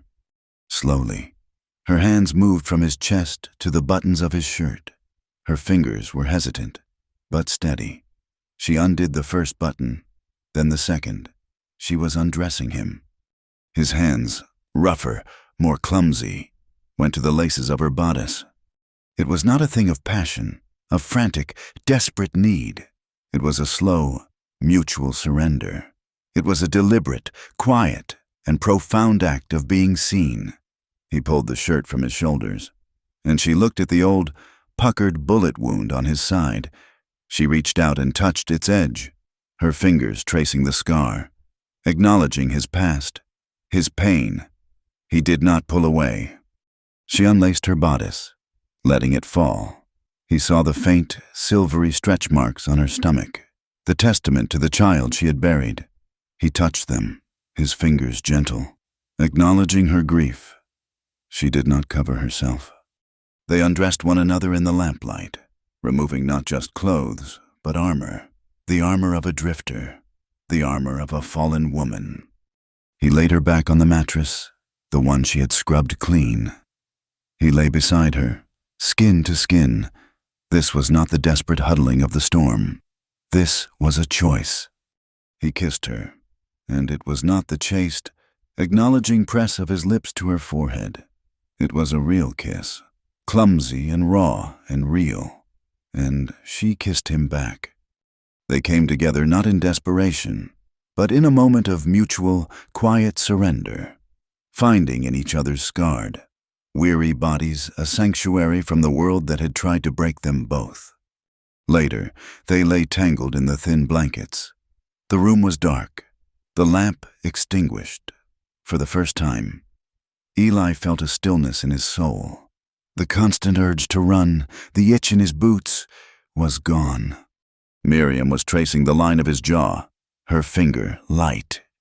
"I'm afraid, Eli," she whispered into the darkness. He turned his head. "Of Beale?" "No," she hesitated, the words costing her. "I'm afraid of Hope. The garden, Nathaniel, laughing. It feels like a trick, like God is just letting me build something so he has something new to smash." He understood. He knew that fear, the fear that any good thing was just a target. He pulled her closer, his arm tight around her. He rested his chin on the top of her head. "I ain't good with promises." "Miriam," he whispered, his voice rough with an emotion he did not know how to name. I ain't never been, and I ain't a good man, but I'm here, and I'm tired of running. It was the only vow he could make. It was the only one she needed. She closed her eyes, and for the first time since she was a child, she slept, truly slept, feeling safe. The sun woke him. It was a perfect, clear, cold dawn. The light streaming into the shack was brilliant, golden. Eli woke slowly, his body warm, Miriam's weight against his side. He felt a sensation so foreign he almost didn't recognize it. Peace. Then he smelled it. It was not the familiar, comforting smell of wood smoke from their stove. It was the acrid, chemical smell of lamp oil. And it was smoke. Thick smoke. He was out of the bed in one violent motion, pulling on his trousers. "Miriam, wake up! Fire!" He threw open the door. The world was a roaring wall of orange. The animal shelter, the barn he had just finished roofing, the structure that held their animals and their hopes, was an inferno. The dry wood, doused in oil, was burning with an explosive, hateful rage. The flames were already leaping 20 feet high, and sparks, carried on the morning breeze, were landing on the roof of the shack. "No!" he yelled. Miriam was behind him, pulling her dress on, her face a mask of white terror. "The animals! Eli, the animals!" He grabbed the water bucket, a useless, pathetic gesture. He ran toward the well. The heat was so intense it seared his face. "Nathaniel!" Miriam shrieked, her voice tearing. "Nathaniel! He's in there! He sleeps in the barn!" Eli dropped the bucket and ran, not toward the well, but toward the burning, collapsing structure.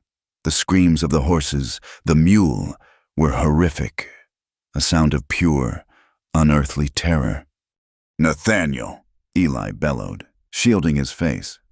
Just as he reached the wall of flame, the small figure of the boy stumbled out of the main opening. He was not on fire, but his clothes were smoking. His hair was singed. His arms were wrapped around something, protecting it. He was holding 2 of their 3 chickens. He took 3 steps, his face contorted, and collapsed in the dirt. Eli scooped him up, adrenaline giving him strength, and ran back to Miriam, who was beating at a small fire that had caught on the house's wall. He dropped the boy at her feet. "He's alive," he gasped. "Get him inside." He grabbed the bucket again, but it was too late. With a sound like a cannon shot, the main beam of the shelter cracked and gave way. The entire roof caved in. The screaming of the horses stopped. The 3 of them stood there, helpless, covered in soot. As the flames consumed everything, their tools, their feed, their animals, the shelter they had built, board by board, it was all gone. They stood and watched until it was just a pile of raging, popping embers. The sun was fully up, shining on a scene of utter devastation. The garden was scorched, the leaves blackened and dead from the intense heat. Miriam began to shake. It was a small tremor at first, then a violent, uncontrollable shudder. "No," she whispered. "No, no, no." She turned, her eyes wild, and she struck Eli's chest with her fists. "It's me! I told you! I attract ruin!" she screamed, her voice cracking. "It's my fault! The baby! The goat! And now this! It's me! God is punishing me for being happy! He's punishing you for wanting me!" Eli grabbed her wrists. His own hope and peace burned to ash. He was shaking, his rage so profound it choked him. He shook her. "Stop it!" he yelled, his voice raw. "God? You think this is God?" He threw her hands down and kicked a smoking, charred timber. "This ain't God. This is Beale. This is men. This is just fire." He was yelling at her, at the sky, at the smoking ruin. He felt the old, familiar urge to run, to just turn and keep running until his legs gave out. And then the rage broke. It cracked like the beam, and something inside him caved in. He stumbled back, his legs weak, and slid down the wall of the house, the one part of their life not yet consumed. He put his head in his hands, his shoulders shaking. It wasn't God, he choked out, the words torn from a place he had kept buried for 10 years. Miriam, shocked out of her own hysteria, stared at him. Nathaniel, his face and arms red with burns, watched, his dark eyes wide. They had never seen him break. It was me. Eli wept, the words muffled by his hands. In the war, at Shiloh, my brother, Silas, he was just a kid. He was trapped, under a caisson. The Rebs were coming. He was yelling for me. He looked up, his face wrecked, tears cutting clean paths through the soot. He was yelling, Eli, don't leave me. And I ran. I ran. He was sobbing now, the dry, hard sobs of a man who had not cried in a decade. I told myself I was getting help. But I was just running. I've been running ever since. He died there, alone, because He couldn't finish it. He just shook his head. I didn't save him. The confession hung in the smoky air. Miriam's grief, her fear, was momentarily eclipsed by his. She saw him. She saw the man who had been running, not from a gambling debt, but from this, from the moment he had failed his brother. She understood. His flinch from her touch, his rage, his exhaustion. I'm tired of running. She did not go to him. She did not touch him. She just stood, her own pain a dull echo, and bore witness to his. The next day, the ranch was a graveyard.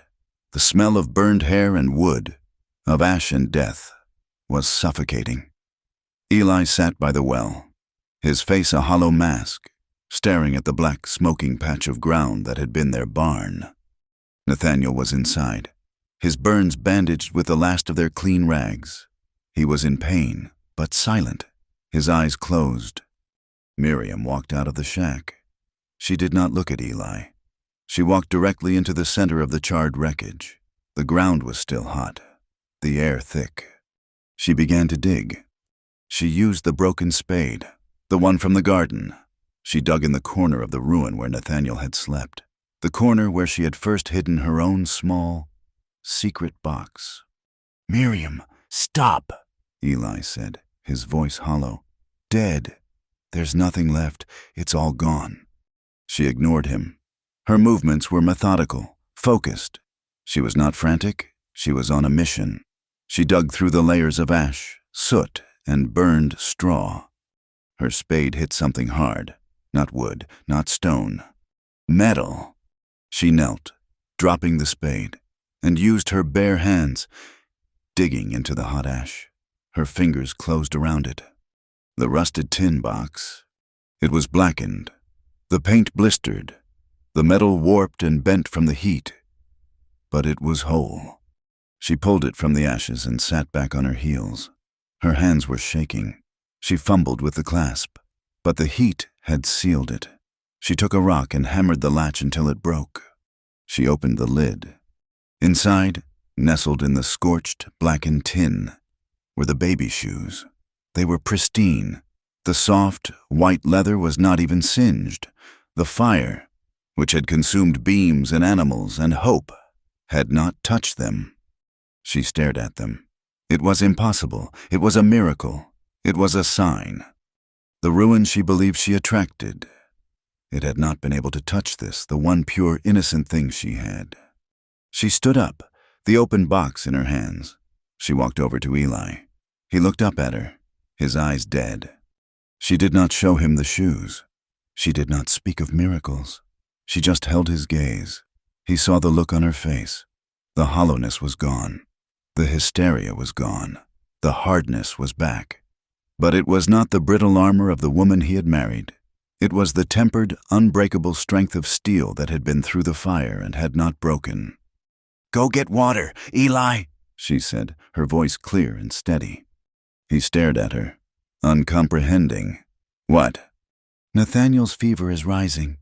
He needs clean water. And the fire, it's still smoldering in the house wall. It will catch again by nightfall if we don't put it out." She nodded toward the wreckage. "We have to clear the ash. We have to rebuild." He looked at her as if she were insane. He looked at the smoking ruin. "Rebuild? With what? It's over, Miriam." "No," she said. She closed the tin box. "It is not." She held his gaze, her will a physical force. She was not leaving. She was not running, and she was not going to let him. He looked at her, at the impossible strength in her face. He looked at the smoking ruins of their life. He looked at the house, the one thing they had left. Slowly, painfully, he stood up. He picked up the bucket he had dropped. He looked at his wife, the one he had chosen, the one he had tried to save and had failed. She did not flinch. She just waited. He nodded. Once. A single short acknowledgement. He turned, and with a heavy, aching step, he walked to the well. The work, again, was beginning. The morning after the fire was a landscape of ash.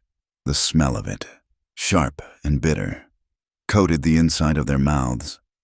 Eli stood at the well, his face a mask of soot and despair, the bucket in his hand. Miriam was beside him, the warped tin box clutched to her chest. "We start with the house," she said, her voice practical, pulling him from the edge of his own breaking. "The wall is scorched. We must soak it. Then—" "Nathaniel." Eli looked at her. Her strength was a thing he could not understand. It was not like his, which was brittle, prone to rage and running. Hers was like the bedrock under the dust. It did not yield. He nodded once and lowered the bucket into the well. For 2 days, they worked. They hauled water, dousing the still smoking embers in the shack's wall. They cleared the ash, a terrible, choking job. Eli's confession, his story of his brother, hung in the air between them, unspoken. It was another ruin they had to live beside. Nathaniel's burns were angry, red welts across his arms and back. Miriam tended him with a desperate focus, crushing the few remaining garden leaves for a poultice, cleaning the wounds with precious water. The boy was silent, his dark eyes wide with pain, but he watched Eli. On the 3rd day, a wagon pulled into their yard. Eli dropped the charred beam he was dragging and put his hand on his axe, his body tensed for a fight. It was Mr. Henderson, the mercantile owner. He was alone. He sat on his wagon seat, holding the reins, looking at the blackened patch of earth where the barn had been. His face, usually neutral and pinched with business, was grim. "Heard you had some trouble," Henderson called out, not looking at them directly. "You could call it that," Eli said, his voice flat. Henderson sighed, the sound loud in the quiet yard. "Mr. Beale is a powerful man. Cutter, but this," he gestured to the ruin, "this ain't cattle business. This is something else." He cleared his throat, uncomfortable. "I've got a load of lumber, damaged in the last storm. See, warped. Can't sell it. It's just taking up space in my yard. I was going to dump it in the arroyo. Figured I could just as well dump it here. Save me the trip." Eli stared at him. Henderson would not meet his gaze.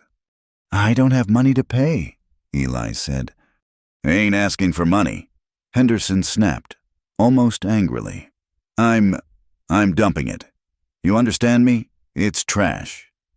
He began to unload the warped lumber. It was clean, straight, new-cut pine, enough to frame a small structure. Miriam came and stood beside Eli. She watched as Henderson tossed the last plank to the ground. Mr. Henderson," she said, her voice clear. He finally looked at her. "Thank you," she said. Henderson's face flushed. He grunted, climbed back onto his wagon, and turned it around. "You'll need more than wood to beat Beale," he said as a parting shot. "He's filed a claim. In the courthouse. Says Hemlock's deed is void. Says the man owed him a debt. The hearing is in 2 weeks." He slapped the reins and drove away, leaving the pile of lumber and the new, colder threat. A legal claim. A judge. Beale was moving the fight from the dirt to the law, a place Eli knew nothing about. But the lumber was a start, and they were not entirely alone. The next day, another rider came. It was Doc Pritchard, a thin, whiskey-soaked man who served as the town's only physician. He, too, had heard about the fire. He looked at Nathaniel's burns, applied a salve that smelled like pine tar, and left a small bottle of it. "He'll scar," the doctor said, looking at Miriam. "But he'll live. Your father, he's a fool, ma'am. Always was." He tipped his hat and left, refusing payment. The town, it seemed, was not one solid wall of hate. There were cracks in it. There were people who, in their own quiet, careful way, would not stand by and watch a fire. The work resumed, with the new wood. Eli's purpose returned. He was not just clearing a ruin, he was building. He was a man who understood labor. Miriam worked beside him, hauling the new planks. Nathaniel, his arms bandaged, sat in the shade of the house, watching. Eli, frustrated with a warped board, swore and threw his hammer. It clattered against the rocks. Nathaniel flinched, but then, slowly, he got up. He limped over, his bare feet silent, picked up the hammer, and walked it back to Eli. He held it out, his arm trembling slightly. Eli looked at the boy's face, at the serious, dark eyes. He saw the offer. The boy was not a servant. He was a partner, in his own small way. Eli took the hammer. "Thank you, son," he said, the word rough in his throat. Nathaniel's expression did not change, but he nodded. He walked back to his spot. That night, Eli did not make the boy a bed in the new, half-built shelter. He took the last of the good planks and built a small, raised bunk in the corner of the shack. Their one-room house now held 3 beds. "There," Eli said, pointing. "You sleep here, inside." Nathaniel looked at the bunk, then at Eli. He walked over, touched the wood, and then looked at the man who had built it. "Thank you, sir," the boy whispered. The word was a mark of a new, profound respect. It was the first time Eli had been called that in his life, and it settled in his chest with a weight that was both heavier and more comforting than any coin. The 2 weeks passed in a blur of labor and fear. The new shelter was small, just a lean-to against the side of the house, but it was solid. The garden, however, was dead, the ground poisoned by the ash. The day of the hearing arrived, gray and cold. "Nathaniel," Miriam said, kneeling before the boy, "you must stay here. Bar the door. Do not open it for anyone. Do you understand?" The boy nodded, his face tight with worry. "Beale, he is a bad man, sir." "We know," Eli said. He put his hand on the boy's shoulder. "We'll be back." They rode the lame horse and the mule. They had no wagon. They had no finery. Eli wore his trail clothes, patched and worn. Miriam wore the same blue dress she had been married in, scrubbed clean, her hair pulled back in a severe bun. They were pariahs, coming to the seat of power. When they entered the small, wood-paneled courtroom, a hush fell. The room was full, not just with Beale's men who lined the back wall, but with the townsfolk. Henderson was there, Doc Pritchard, the saloon-men, the women from the mercantile, their faces a mix of curiosity and scorn. And in the front row, stiff and unmoving, sat Reverend Hines, Miriam's father. At the plaintiff's table sat Mr. Beale, a large, wealthy man in a tailored suit, his face red with confidence. His lawyer, a slick man from Tucson, had a pile of papers.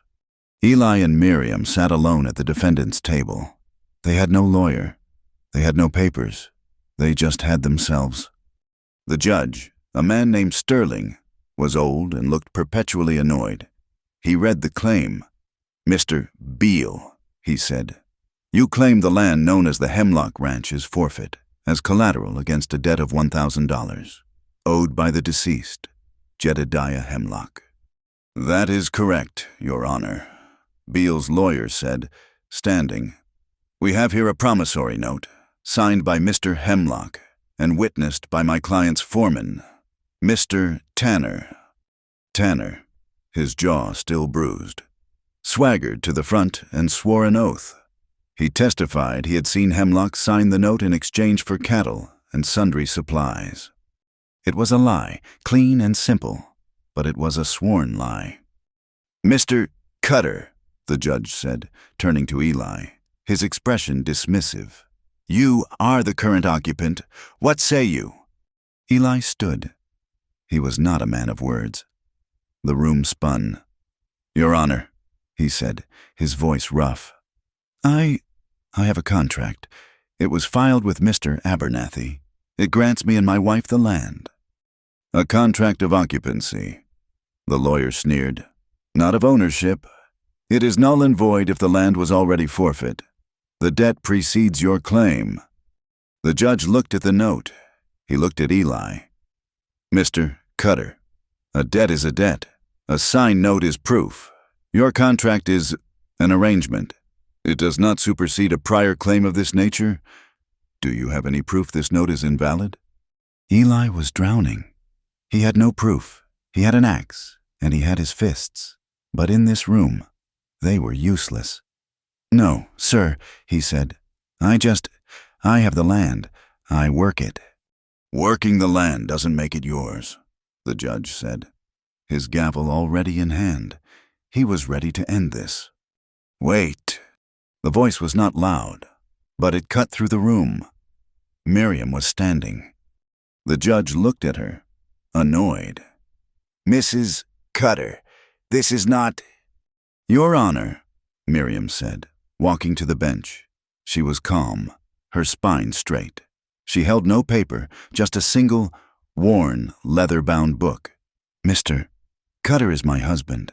The contract is in both our names. I have a right to speak.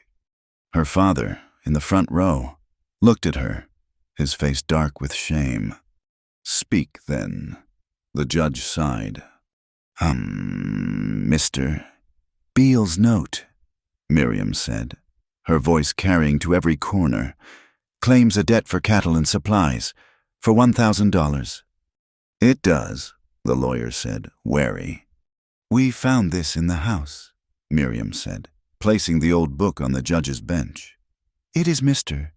Hemlock's ledger, from the day he arrived until the day he died. Beale's lawyer shot to his feet. Objection! This is inadmissible! It's a diary! It is a record of accounts, Miriam said, her voice like ice. If you will turn to the last page, Your Honor.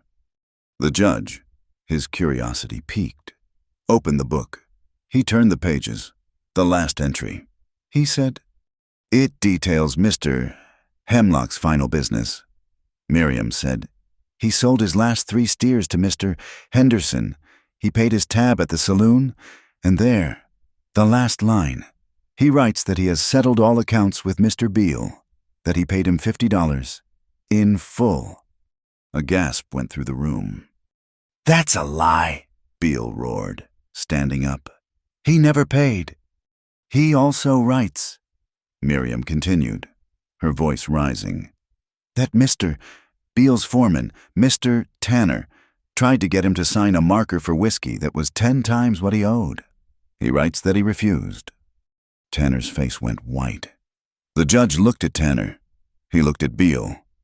This is still not definitive, the lawyer stammered. It is one man's word against another's. But it is not all he wrote, Miriam said.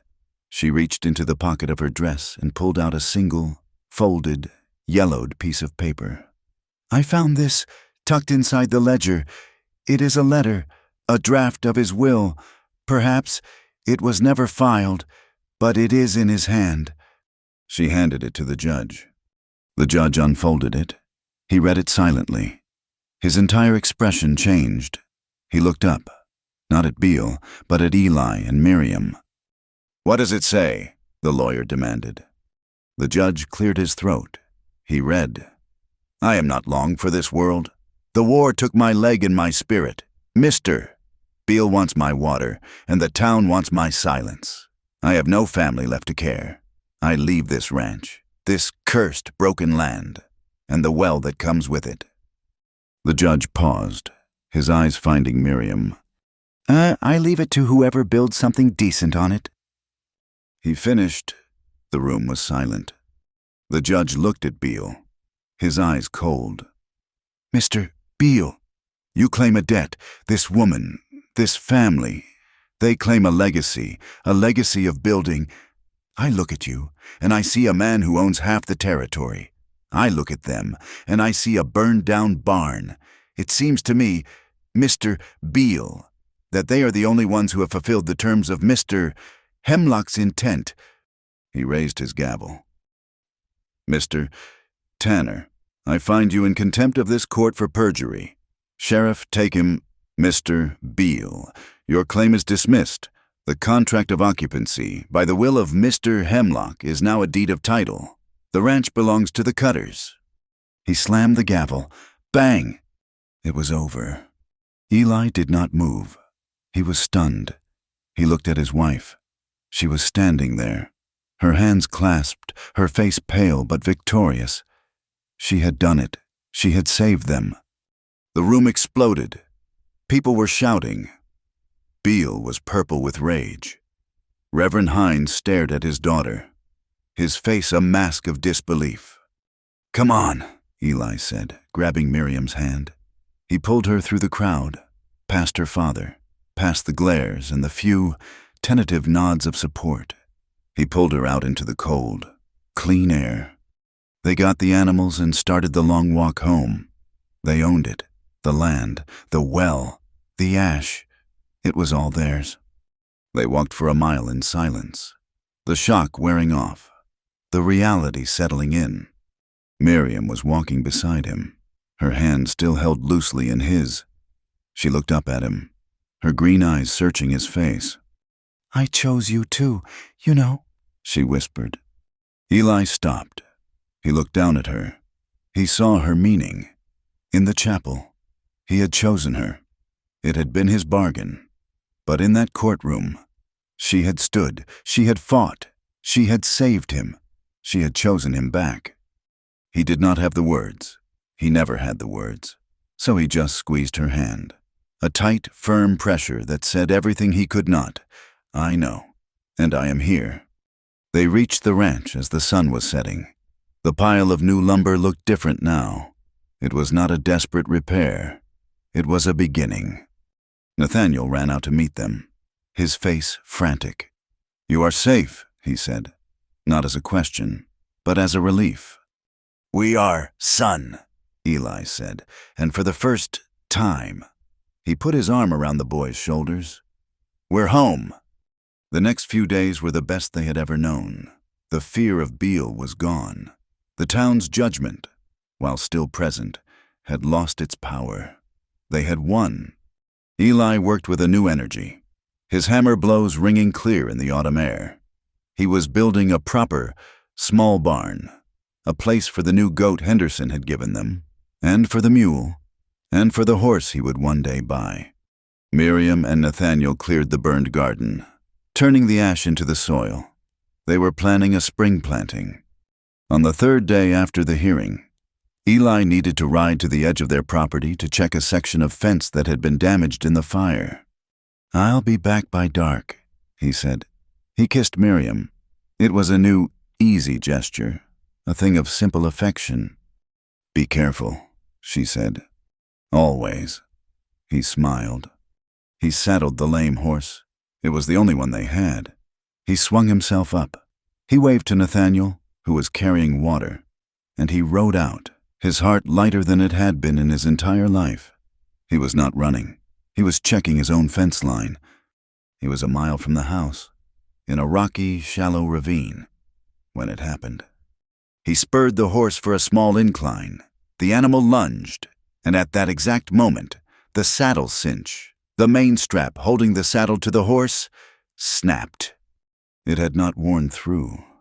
It had been cut, almost all the way through in a place he would not see. A final, cowardly act of sabotage.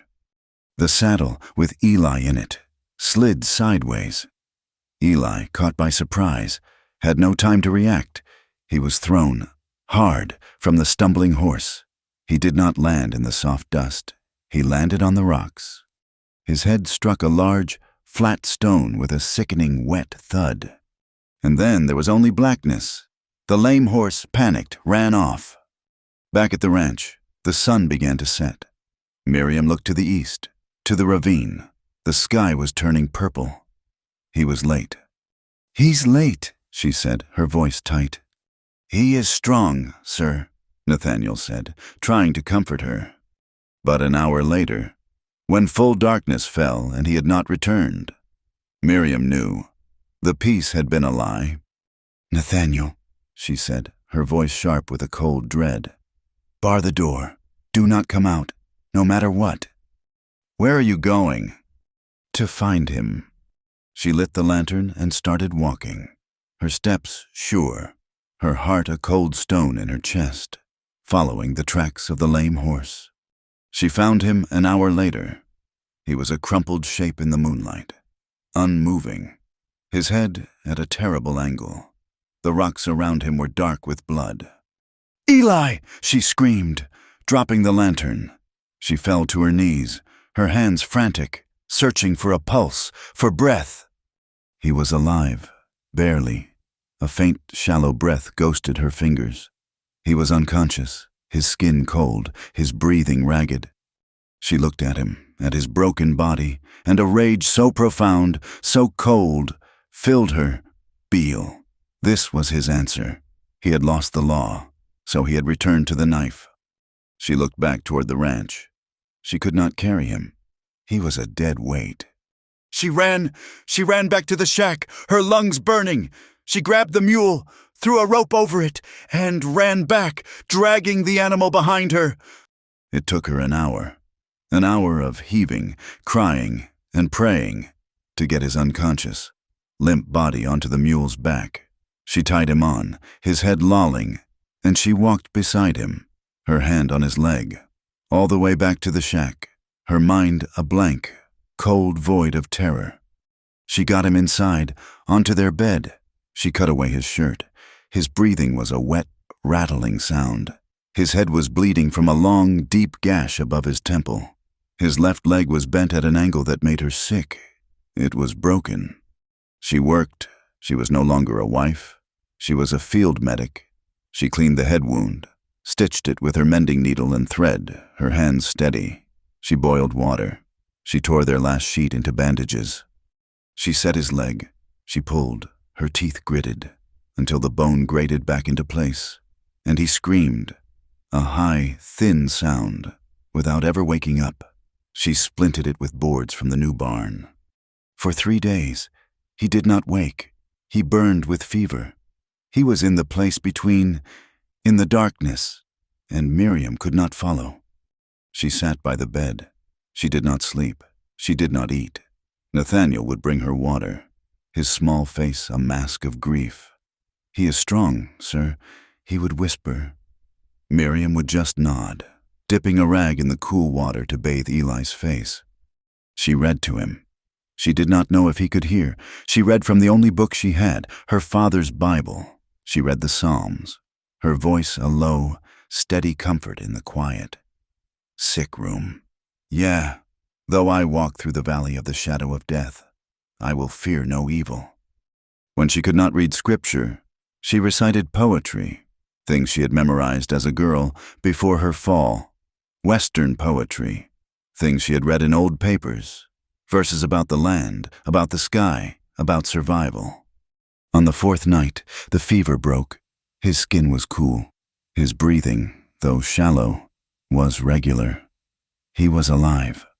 Miriam put her head down on the edge of the mattress, her body giving out, and she wept, silent tears of pure, agonizing relief.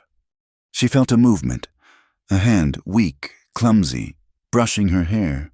She looked up. His eyes were open, just slits. He was looking at her. He was back. "Miriam," he whispered, his voice a dry crackle. She grabbed his hand, clutching it to her face. "I am here, Eli, I am here." She was trembling.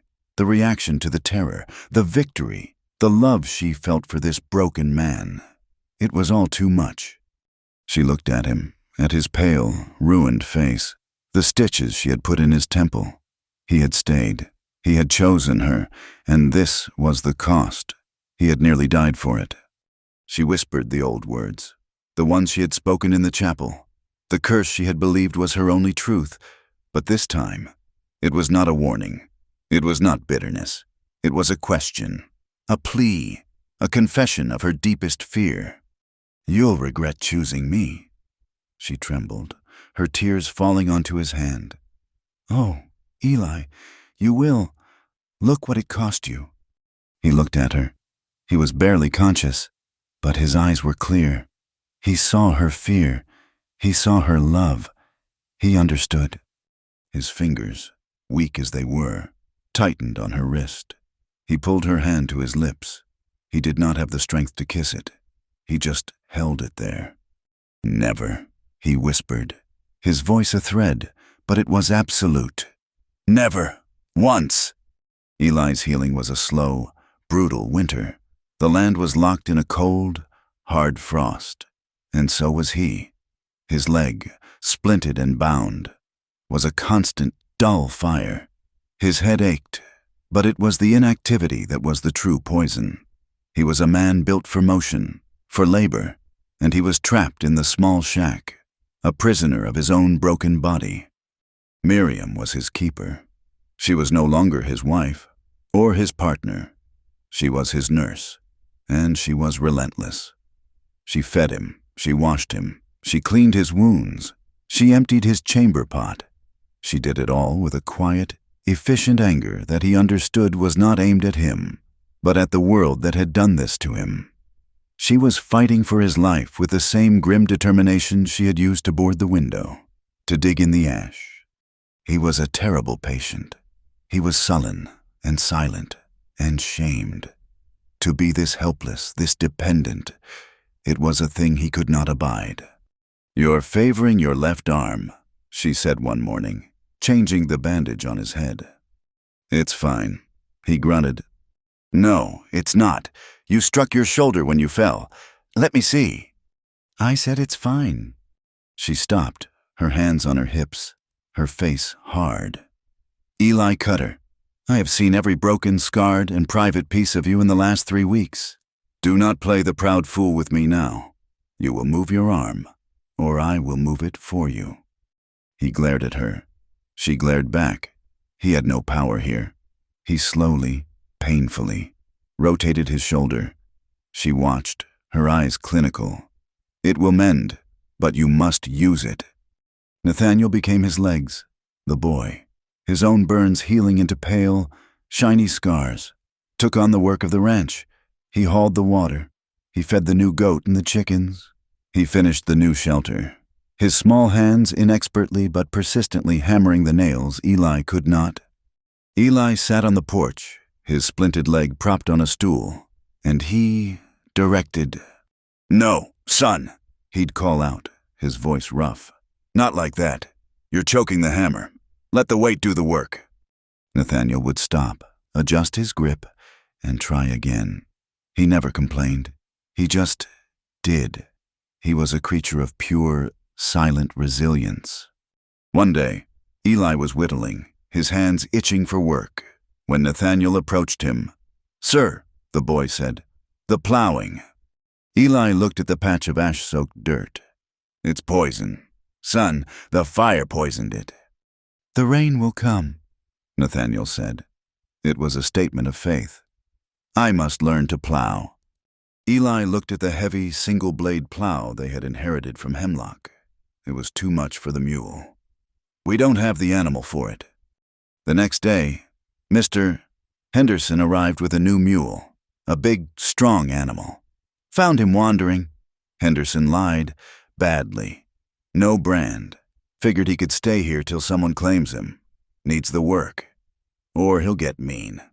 Eli just nodded, accepting the charity of the town. "He'll get the work," was all he said. So, from his prison on the porch, Eli taught Nathaniel to plow. He taught him how to set the blade, how to read the earth, how to guide the mule in a straight, true line. It was agonizing, watching a boy do a man's work. But as he watched, something in Eli healed faster than his leg. He was not just watching a boy, he was teaching his son. The winter broke. It did not just fade, it shattered. One day the world was brown and frozen.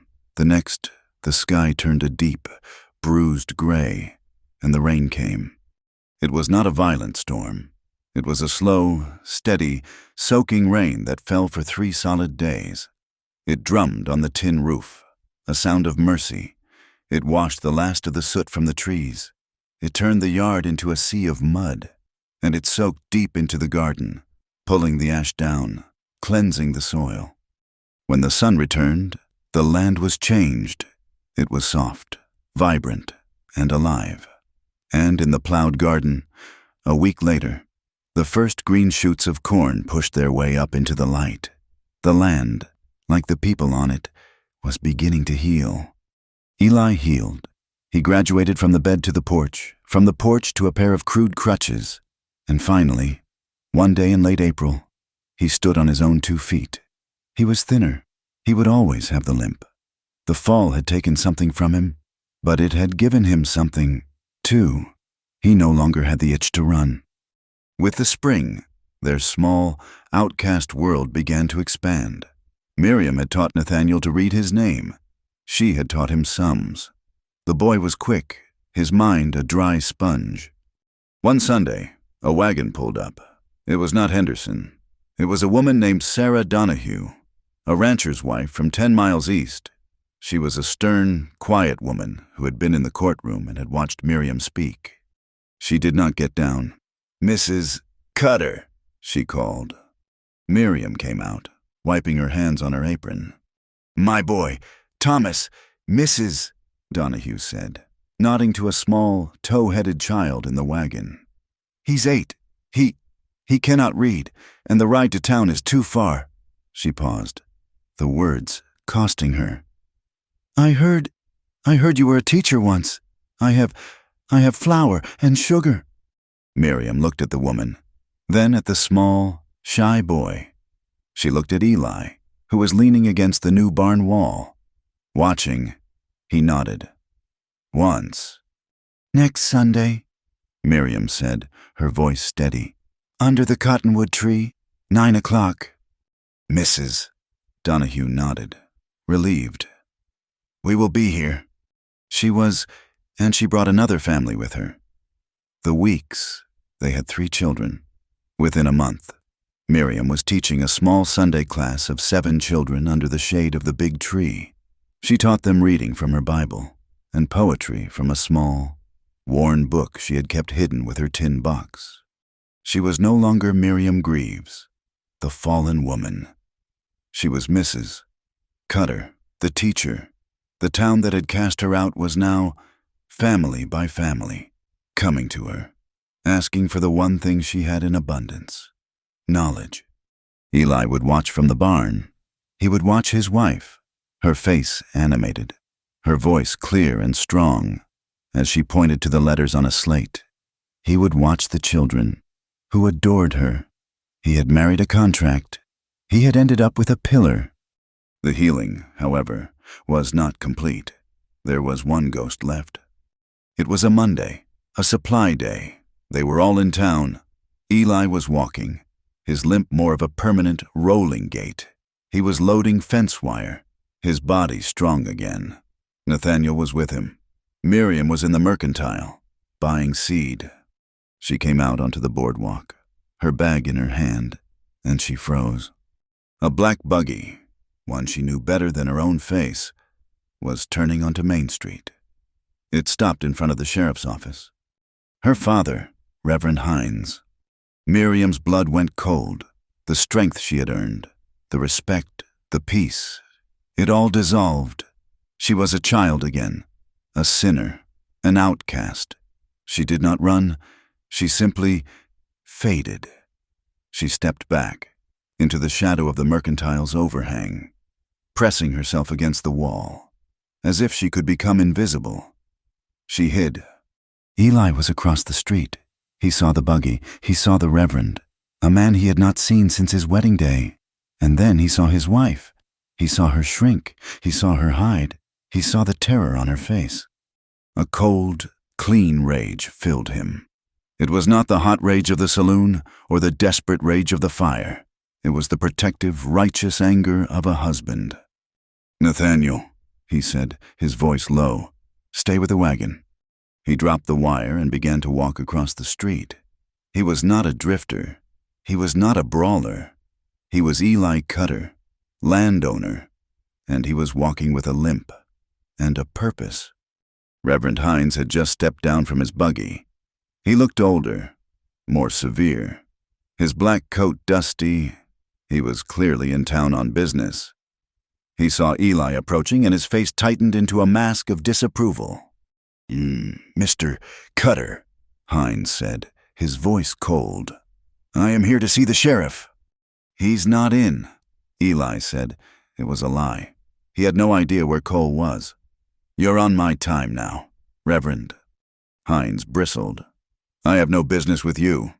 "No," Eli agreed. "You don't, and you have no business with her either." He nodded across the street, to the shadow where Miriam was hidden. The Reverend's gaze followed his. He saw the shape of his daughter, hiding, his face flushed with a dark, paternal anger. "My daughter's choices are her own shame. It is no concern of yours." "That's where you're wrong," Eli said, stepping closer. He was a head taller than the preacher, and though he limped, he was a wall of sun-scorched strength. "She is my concern. She is my wife. This is her home." This den of sin," Hines sneered, gesturing to the town. "This land. I heard you'd won it. I suppose even the cursed find a foothold." "We did win it," Eli said, his voice dropping, his words as sharp and clean as a new axe blade. "We won it. We built it. We bled on it.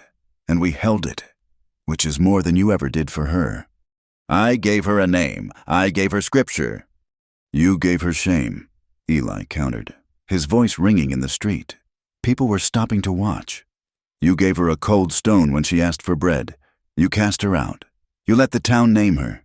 You let your own church deny her child a blessing. And now that she's fought, now that she's won, now that she's built something, you think you can just ride back into her life?" Hines sputtered, his face purple. "She is my blood! She is my wife," Eli said, the words a final judgment. "You don't get to come for the gold after you cast away the stone." He used the man's own scripture like a whip. Hines physically recoiled, as if he had been struck. He looked at Eli, this uneducated drifter, this brawler. He looked at the quiet, hard certainty in his eyes. And for the first time in his life, the Reverend was silent. He had no answer. He was a hypocrite, and he had been exposed. Eli held his gaze for one long, terrible moment. Then he turned his back on the man. He limped across the street, leaving the preacher standing alone by his buggy. He walked up to Miriam, who was still pressed against the wall, her whole body shaking, tears streaming down her face. She had seen it. She had heard it all. He did not speak. He just held out his hand. She took it. She clung to it, as if it were the only solid thing on earth. He led her to the wagon, helped her up, and drove them home. That night, the silence in the shack was different. It was a silence of awe. Miriam had barely spoken since they'd returned. She had cooked dinner. She had put Nathaniel to bed. Now, she sat on the stool, watching Eli, who was mending a piece of harness by the firelight. "Eli," she said, her voice small. He looked up. "Thank you." The words were inadequate. "What you said, to him." Eli nodded, turning his attention back to the leather. "He had it coming." "No," she said, standing up. She walked over to him. "You don't understand. I have been wrong my whole life. I was wrong for my father, for the church, I was wrong for the town. I was the punishment, the stone. She knelt in front of him, her hands on his knees. She looked up at him, her face full of a raw, painful, dawning gratitude. "That was the first time," she whispered, her voice breaking, "that anyone ever said I was worth keeping." Eli's hands stilled on the harness. He looked down into her face, at the years of shame that he had, in one moment, lifted from her. He had no words. He had never been a man of words. He was a man of action. He put the harness down.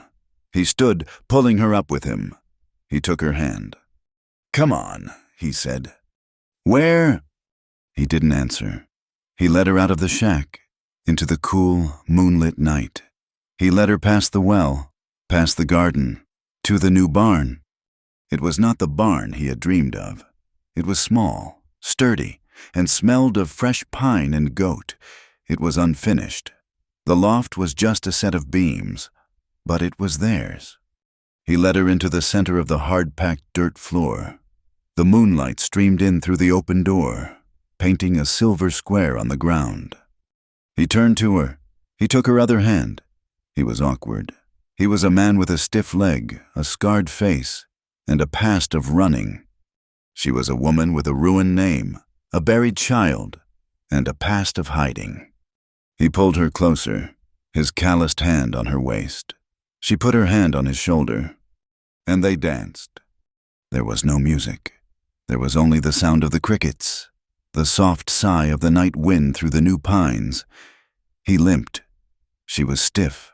It was the most awkward, clumsy, beautiful dance in the history of the Arizona Territory. He held her, and she held him. They moved in a slow, shuffling circle in the moonlight. He had punched a man for her. He had fought the land for her. He had faced down her father for her. And now, he was dancing with her. It was not a thing of passion. It was a thing of peace. It was a quiet, profound celebration. They were two broken, discarded stones that had, against all odds, built a home. Time moved on. The months passed. The hot, dry summer gave way to a cool, clear autumn. The harvest from the garden was small, but it was theirs. They had corn and beans and squash. One morning, Nathaniel came running from the barn, his face split by a rare, wide grin. "Sir, ma'am, come!" They followed him. There, in the pen, was their goat, and beside her, a new, tiny, wobbly-legged kid. It was white, with one black ear. Miriam laughed, a real full laugh that Eli had not heard since the night of the spilled beans. "Well," Eli said, scratching his jaw, a small smile playing on his own lips. "Life, finds a way." "What will we name him?" Nathaniel asked, stroking the kid's head. Miriam looked at the small, perfect creature. She looked at the barn, rebuilt from the ground up. She looked at the black scarred earth just outside the door, where the fire had been, now covered in new grass. "We'll call him Ash," she said. The final scene came weeks later. It was evening, the end of a long, good day. The sun was setting, a spectacular blaze of orange and purple that painted the underside of the high, thin clouds. Miriam leaned against the doorway of the shack. She was not the same woman who had arrived here, hardened and hopeless, in a faded blue dress. Her face was still thin, still weathered by the sun, but the hardness in her eyes was gone, replaced by a deep, settled calm. She was home. She put her hand on her belly. It was a gesture that was new, protective, and full of a hope that no longer frightened her. It was a small, new curve, a new life, a new beginning that had been forged in this hard, unforgiven land. She watched the field, their field. Eli was plowing the last row for the winter fallow. His limp was pronounced in the soft earth, but his shoulders were strong. His movement steady. He was not running. He was planting. Beside him, Nathaniel walked, carrying a bucket of seed, matching him, stride for stride. Her two men, her family, The wind picked up, a cool breath coming down from the mountains. It was not the howling, sand-filled monster that had tried to tear their house down. It was a gentle wind. It smelled of pine and dust and the promise of a cold, clear night. It whispered through the cottonwood leaves and ruffled her hair. She smiled, a small, private smile. She thought of the woman who had stood in the chapel, the woman who had warned a stranger he would regret his choice. She whispered it to the purple hills, to the setting sun, to the child she carried. He didn't regret me, not once. Thank you for listening to this story. We would love to hear your thoughts and comments. Let us know where you are listening from, so you can connect with other listeners in our community. Please subscribe to the From Wild West channel and share your thoughts with us.